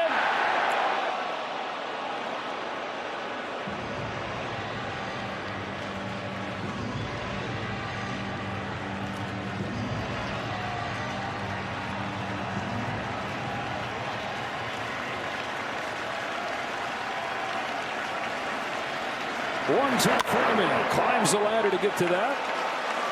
In right center field, Barger to finish off the top of the 7th. Ohtani goes deep, but the Jays still with a bunch of breathing room as we stretch. It's the dog park with all the dogs there. By T-Mobile, now the best network in America. And by Progressive. Progressive is helping veterans drive their lives forward with its Keys to Progress program. You want to go up there tomorrow? Not really. Not a big heights guy. Ernie Clement takes a strike from Justin Robleski. Robleski makes his postseason debut here. Alex Vesia, who is a key piece of the Dodger bullpen, certainly the top left-hander down there, is away from the team for this World Series for a personal family matter. And so Robleski gets his shot.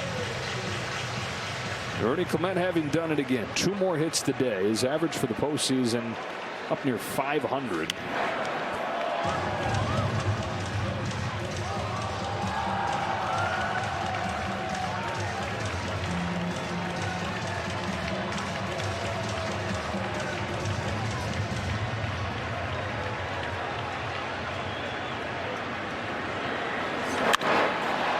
Digs it out to center field for Pages.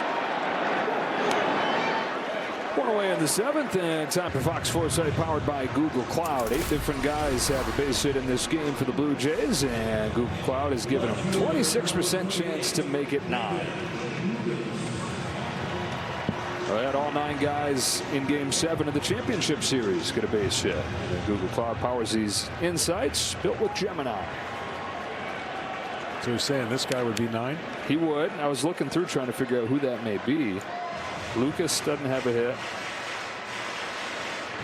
He's pinch hitting for Miles Straw, and he didn't have a hit. Schneider didn't have a hit. He's out. So this is the guy. This has got to be the guy. IKF. Bouncing ball to third. He's got good wheels. Close play, but once he gets him.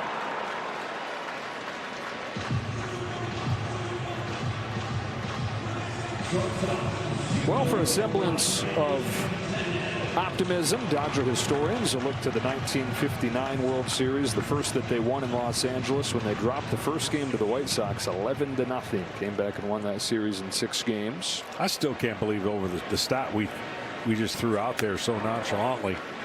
It's still 1-11 on the road in game 1 of the World Series, and it took Sandy Koufax to get him the 1 win. That doesn't even seem possible. You know, the fact that this series begins here in Toronto is only because of a game on a Sunday afternoon in August. These teams met up Dodgers won the first 2 games. Blue Jays came back to win it late. 94 wins to the Dodgers 93. That seemingly meaningless Sunday afternoon ball game decided home field advantage in this World Series. 3-1 on Jimenez. Hopefully we'll get to see Sandy Koufax maybe in one of the games. Go back west. 3, 4, and 5 would be in LA. Oh, Rick. That was so close. Rick. Flashing back to 1963 and those Yankees loaded lineups. Koufax and Drysdale and Padres shut him down in a 4-game sweep. And watch this ending. Watch this. Oh, shucks. Okay. Game over. Oh, we didn't see the rest of it. Just what I do. Just going to walk off. Koufax won Game 4 as well. And that 63 Fall Classic. Prior to the championship series sweep over the Brewers, that was the only sweep of a 7-game series in Dodger franchise history.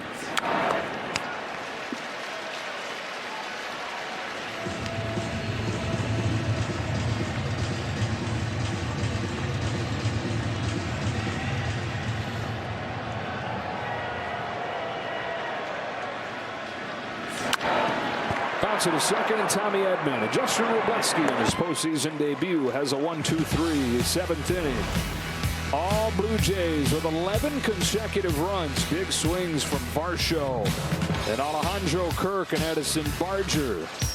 11-4 after 7 in Game 1. You were the girl that can't take this for the night.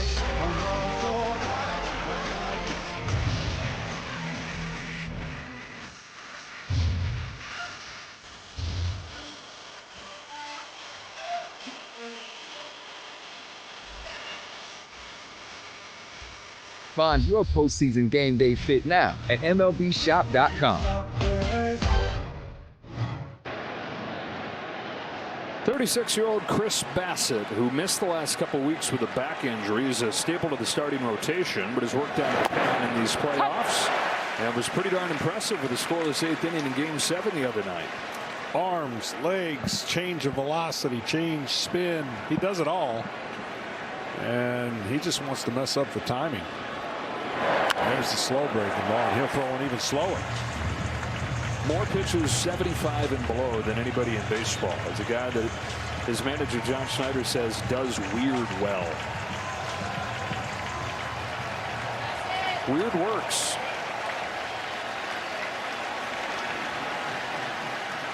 There's 0-2 to Will Smith. Fortifying this pen. The bullpen in Game 7. Just 1 run over 5 1/3. They got some help from Kevin Gausman there, but certainly if Bassett can emerge as a key piece, that changes things. Bounced off of the plate to first. Guerrero with an easy one for the first out of the 8th. Want some MLB trivia? Just ask Siri. What team has the most World Series titles? That'd be the Yankees, who the Blue Jays dispatched in the first round of these playoffs. Teoscar Hernandez here with 1 gone in the 8th. Dodgers trying to win their 9th, and it appears it'll be in comeback fashion if they're to do it. Jays looking for their first since their back-to-back titles in 1992 and 93.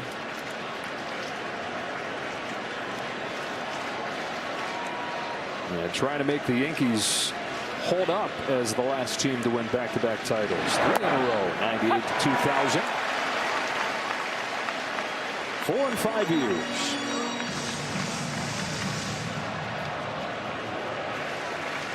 I won't go any farther than that. We started it for them. 1-2 on Teoscar Hernandez. Matter of fact, Blue Jays are the last team, or the first team to do it since the Yankees, when they lose their first 2 games at home and come back and win a series. Yeah, that only happened 3 times out of the 28 times that the home team had dropped the first 2 games of a home series. Down 2-0 to come back and win it, having lost home field advantage.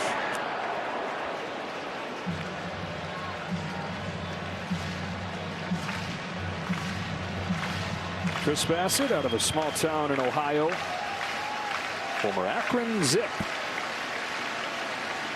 Home with a 1-2 pitch.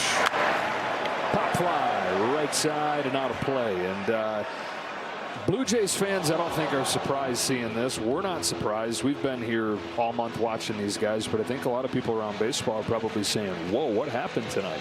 Yeah, for sure. I mean, perfect scenario for Toronto is you got the layoff for LA. They were super dominant. You got the starting pitching on a roll. And the Blue Jays offense, like, we'll take on anybody. We've taken on some really good starting pitching so far. What's the difference? And they're proving there is no difference at this point. It's only game 1. But when you look at the on paper, and that's the beauty of on paper, it looks great on paper. You got to go out and execute. And they did. And they executed a perfect game plan against a great pitcher in Blake Snell.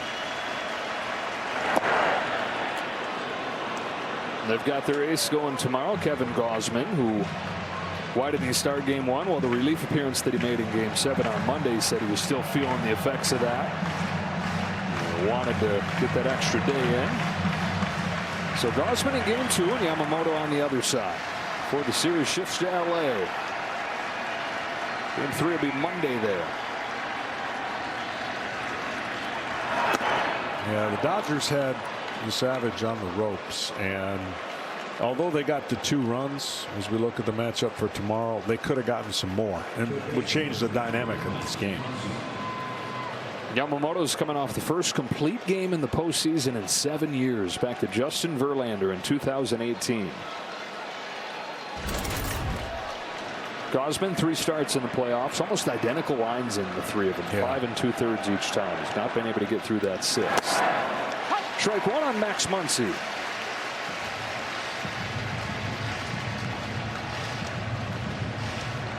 I don't even know why they have seats in the lower bowl, because absolutely nobody sits on the what I've seen.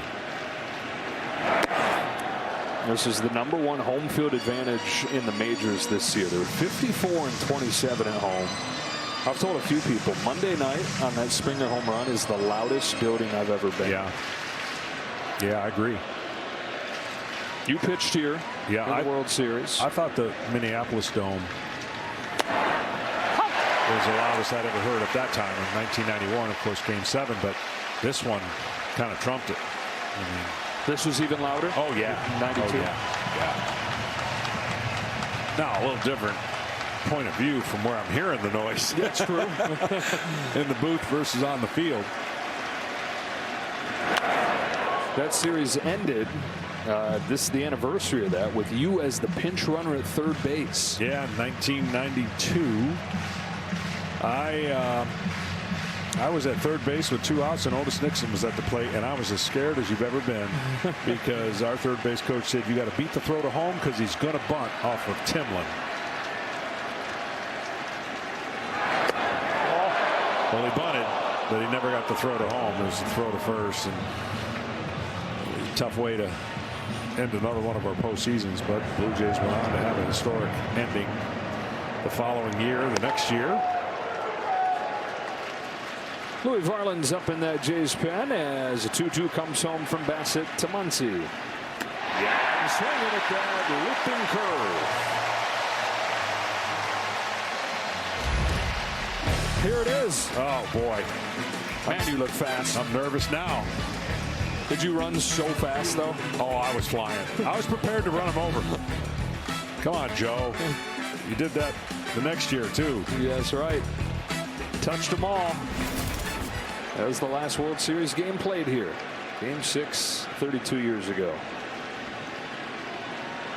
Kike Hernandez with 2 gone in this 8th inning. I know you've been communicating with Joe. He seems invested in this Blue Jays run. Oh, he is. He talks about putting the ball in play and well, look what you can do when you put the ball in play. And you know that's not the model for baseball over this course of the season. It's more swing and miss, homers and homers and homers. Well, they do both without the swing and miss, and that's why they're here. Joe is a part of those Whamco lineups. White, Alomar, Molitor, Carter, Olerud.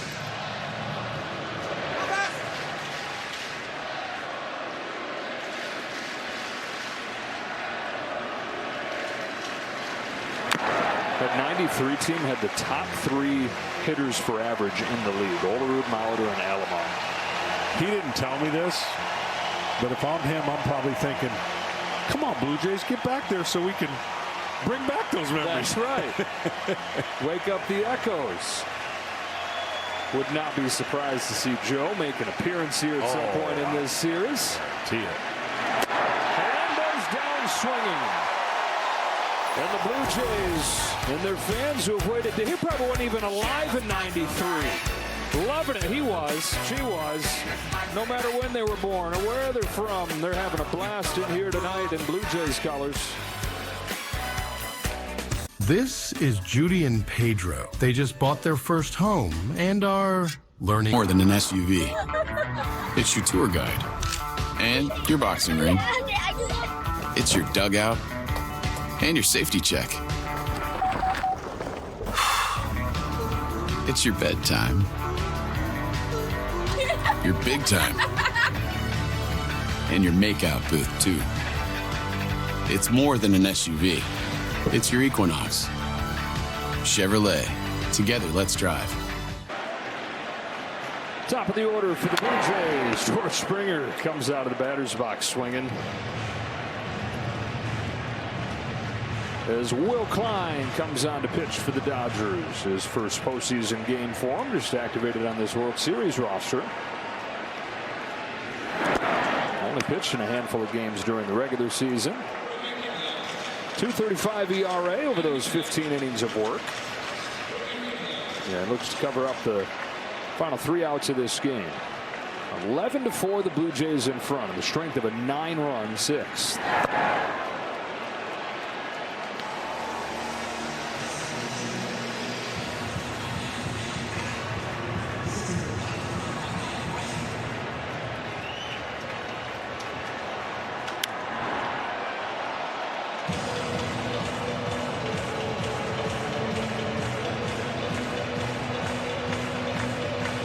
Only 4 home runs in all the postseason games the Dodgers played, given up.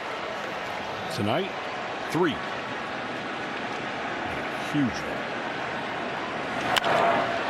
Springer sends a fly ball to left center field. Kike Hernandez is there for the first out. Wear the gear that makes champions. Check out the largest collection of authentic gear. Dugout to doorstep. Grab official World Series gear just like the players were at MLBshop.com. Cito Gaston, who is the manager of the championship teams in '92 and '93. Ceremonial first pitch.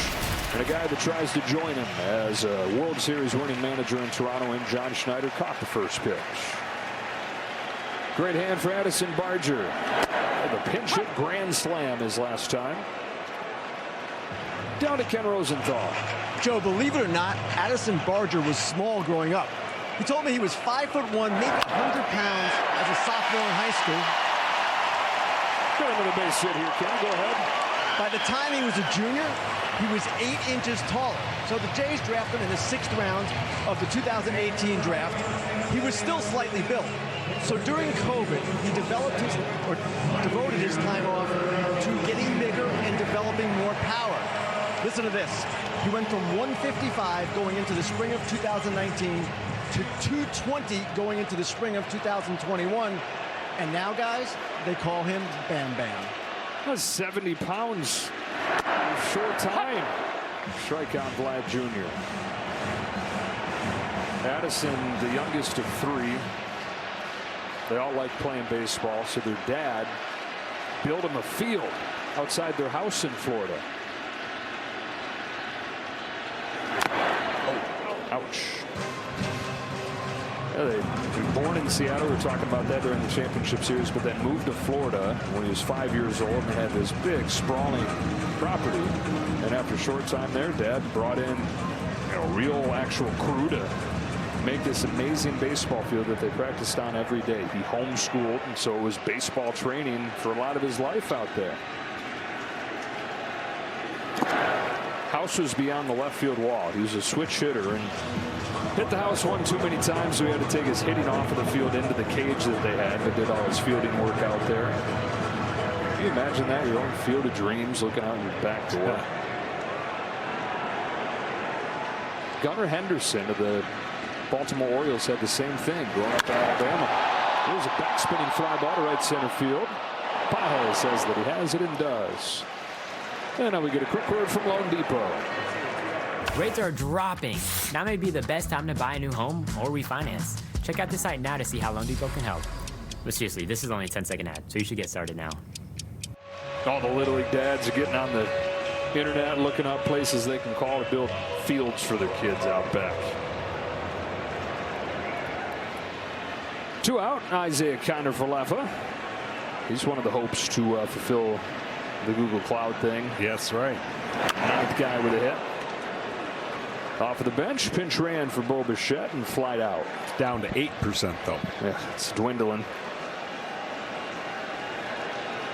Kiner-Falefa, who signed a 2-year contract with the Blue Jays before last year, and then they traded him away, but got him back a year later from Pittsburgh.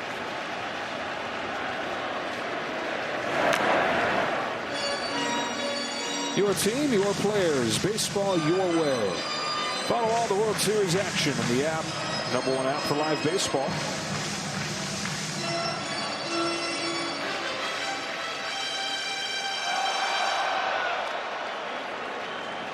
Talk about the bottom of the order getting things started today. It was the bottom of the order that set up Springer's home run in Game 7. Kiner-Falefa had a single in that inning. Blooper, left center. Hernandez is there. And that does it for the Jays in the 8th.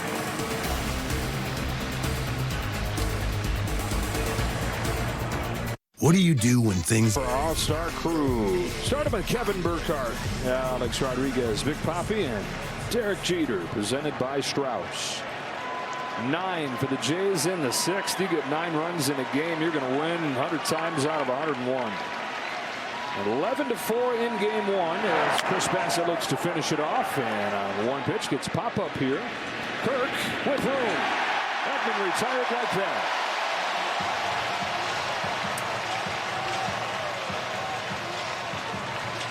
I said Bassett, it's actually Eric Lauer that is coming to the game for the Blue Jays.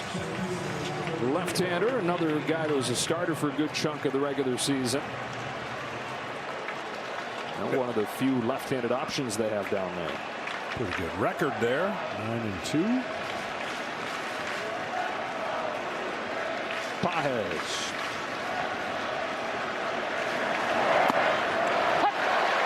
Magic number 5 is typically what you hear about the Toronto Blue Jays. You get to 5, I think they only have 4 losses on the year. They got to 11. Coming into this postseason, they had 4 double-digit scoring efforts in their postseason history. This is the 4th time in their 12 games this October that they've scored double digits. 11 runs on 14 hits, 3 of those home runs. Ball 2 on Pajes. This game started similar to the Game 1 against the Seattle Mariners, where they looked a little rusty early, hadn't scored any runs, and didn't score many at all in that game against the Mariners. In fact, the first 2 games did not. Pajes into right, hangs up for Barger. 2 gone in the ninth. But then they got it going on the road, and when they get it going, they can go. One of the lone bright spots of this game, Ohtani's 6th home run of the postseason. It merely made it a little bit closer, but inconsequential.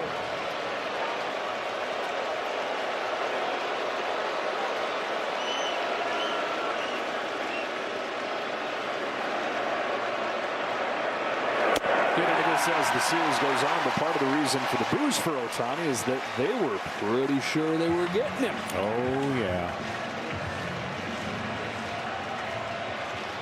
And down to these 2. Flowers 0-1. Ohtani takes the ball.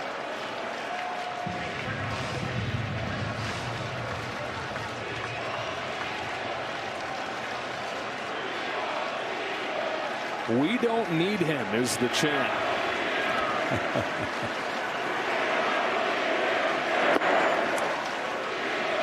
What's interesting is the offer was right around what the Dodgers made, $700 million. if that deal happens, chances are Vlad Jr. doesn't. $500 million that they wanted to spend on Ohtani went into that man's pocket. It was the first sprinkle of magic in this 2025 campaign.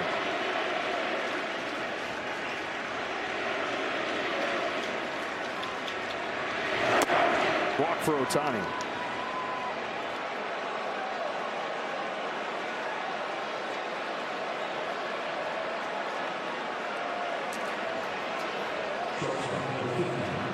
And it brings up Betts. They said Shohei gathered all the gear that they had laid out. They put together a little locker for him at the team facility on his official visit. And they're watching out the window as he leaves. And his dog's got the Blue Jays dog jacket on. He's got a bag full of Jays stuff, a hat, and a jersey. And they're thinking, oh my gosh, he really dug it. And John Schneider's joked with him the last year. We haven't seen him. Hey, when are you going to give us our stuff back? And you don't get to keep that Jays hat. Painting was a gift. I'm taking it with me.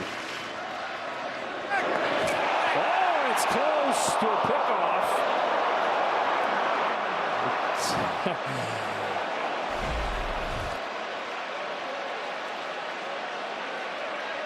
Now, Babe Ruth was once caught stealing to end a World Series. In the modern day version,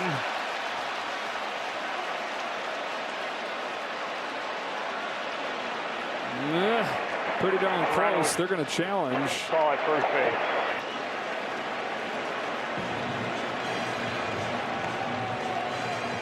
This one would be a little more forgivable than Babe getting caught stealing second. Game 7. Replay review presented by Zoom.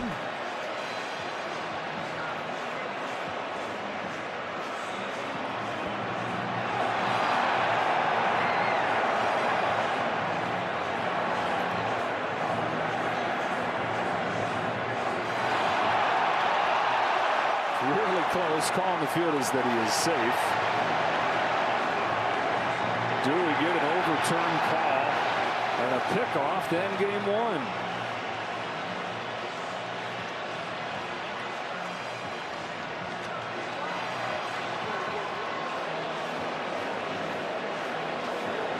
Why not, says John Schneider. He took our hat. We're going to try to take the game.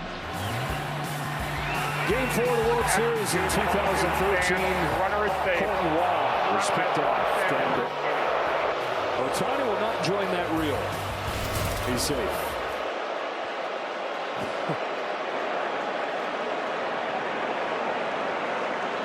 It was close, and he knows it.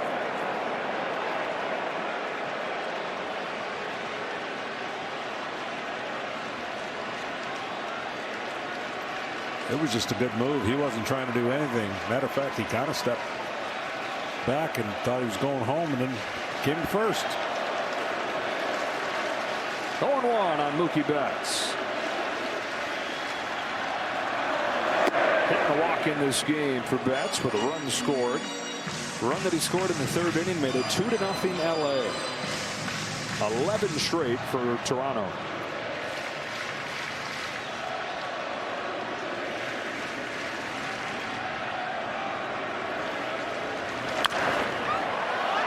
One, two.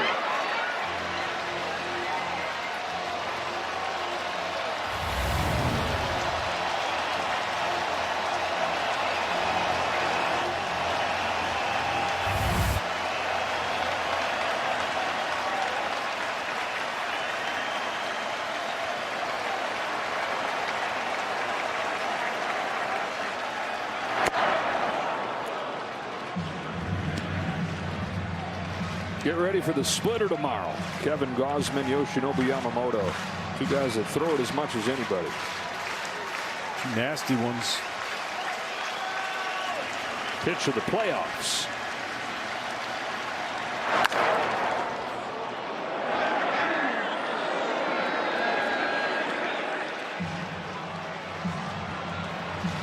Dodgers familiar with Kevin Gausman from his days in the division with the San Francisco Giants.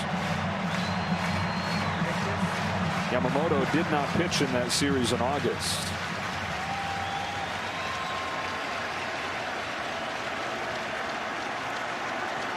Two to Betts on the hands and on a play.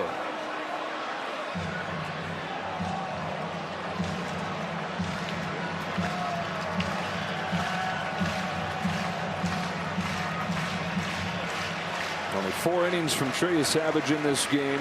Grinded through it, held him to 2 runs. Fluharty, Dominguez, Fisher, Bassett, Lauer to finish it. Statement made by the Jays in game 1. They pour 11 on this dominant pitching staff.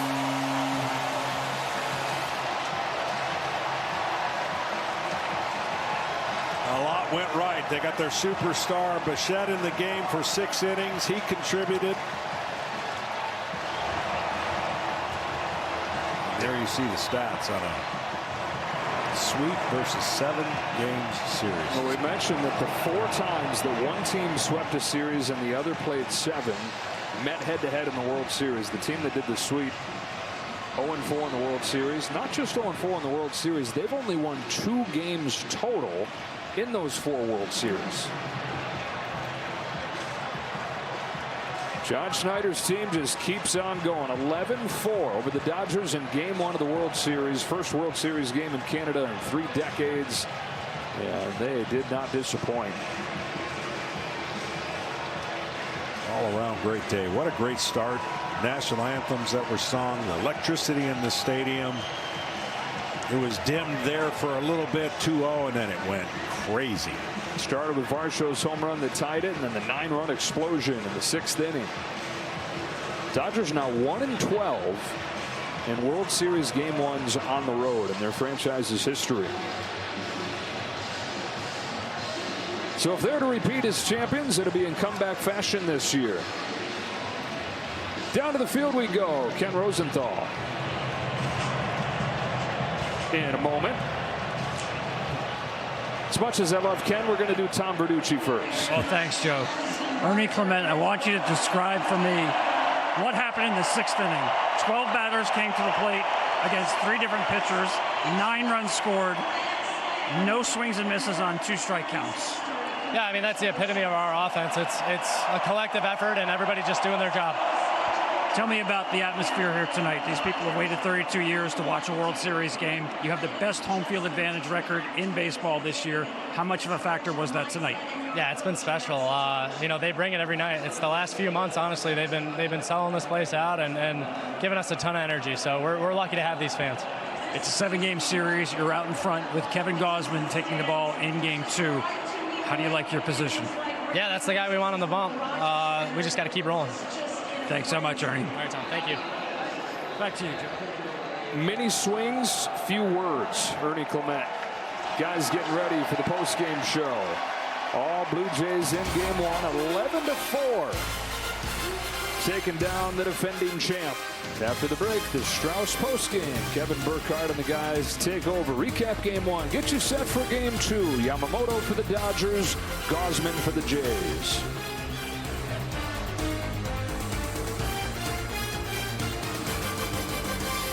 One goes to the Blue Jays, an explosion, a 9-run 6th inning, and these fans waited 32 years to be back in the World Series, and boy, was it worth the wait. 3 home runs, offense, everybody contributing in this one. Kurt, a big day, 3 hits and a home run, and guess what? One of the heroes tonight joining us right off the bat as Addison Barger will sit down. A big part, obviously, of that monster inning with a pinch hit grand slam, the first in World Series history. And welcome to the post-game show. Jump right in. And Addison joins us. Great to see you. That was one of the coolest things ever for us watching it. What did it feel like for the guy doing it, that grand slam? I mean, to be honest with you, I don't even remember. It was so hard to just kind of gather my thoughts and everything. You know, it's just like a blackout moment. You know, it's crazy. So Addison, take me to the mindset. You don't start the game because a lefty's on the mound. Then you come in and pinch hit to only face a lefty and hit the first Grand Slam pinch hit in the history of that. Tell me about your mindset. What were you thinking? Honestly, I was just like, I was choking up a little bit and just trying to put the ball in the air, get a run in that situation. I mean, I know it's a tough at bat left on left, but the goal was just put the barrel on the ball, hopefully get in the air, get a run in. Love it. Allison, congratulations on the bomb that you hit tonight. Man, World Series in Canada. First time in a long time. Tell me what is going on in the clubhouse. How is the motivation is going on in the clubhouse, especially with all those young guys that you guys have in the ball club? I mean, we just have such a tight, energetic group. Every day we're having fun in there. We're not taking it too serious. We understand we're playing the Dodgers and they're a great team, but we're trying to keep everything the same and just go out and compete like we have all year. I tell you what, I've marveled at you guys' approach at the plate. I mean, it's pretty impressive to watch. How much pride do you guys take in contact, two-strike approach, putting the ball in play? Yeah, I mean, I don't really know how this has all happened and why our team is the way we are. I don't know if it's we have a great set of hitting coaches that are super supportive and awesome, but I think we're just trying to play baseball, play baseball the right way, get guys over. That was kind of taught, they were kind of hammering on that in spring training, like base running and situational hitting. And I think that's a big key to us. Addison, we're talking about how well your team is built. You guys have a college atmosphere feel to it, at least from the outside. Your starting pitcher, you Savage, starts in Dunedin, A-ball. You start in Buffalo, and you both are here doing great things. As you're here, what are you thinking, reflecting back, starting the year in Buffalo? It's just baseball is so unpredictable. You never know where it's going to take you or what's going to happen. So it's just my mindset then was kind of just stay true to the process and hope it works out, and it's still kind of staying the same. How much a guy like Bichette, Springer, Blatty help a young guy like you in a team like that? Yeah, I mean, they're the leaders of the team. They help all the young guys, not just myself. But, if you need to talk about anything, they're pretty much always there for you. And we know they have our backs no matter what. And I really appreciate them. I tell you, one of the great things about playing in the World Series is not only just on the field, but it's before you come to the game, walking around town, people in your ear, people cheering for you. Talk to me a little bit about the atmosphere it's been here in Toronto for this much anticipated World Series. Yeah, I mean, I think we have the best fans in baseball. Obviously a whole country behind us, and we feel the energy every single night. I mean, they're awesome. We see them on the streets, like you said. Go Blue Jays. I'm here on the street every day, I couldn't be more happy to be here. Addison, just team-wide philosophy. We've talked so much, and we've seen it obviously about your approach and the contact you make and how tough you guys are to strike out. But it's not just contact. You make contact and slug as a team. You make hard contact. Is that something that was discussed before the season with you guys, like team-wide? Obviously, you swing like a sledgehammer. It's so fun to watch you swing it. But was making not only contact but hard contact something that was team-wide approach that was discussed, way back in February? For sure. I mean, David Poppins came in and said, "Hey, I don't care if you swing at breaking balls in the dirt. Get your swing off. Get your A swing off every time," which is kind of funny because we're a high contact team. But pick your spots and let it eat. Why not? Hey, two things. First of all, I want you to look at the camera and say, "Hi, Adam." That's his father. Say what's up to your pop right there. Hi, Adam. There we go.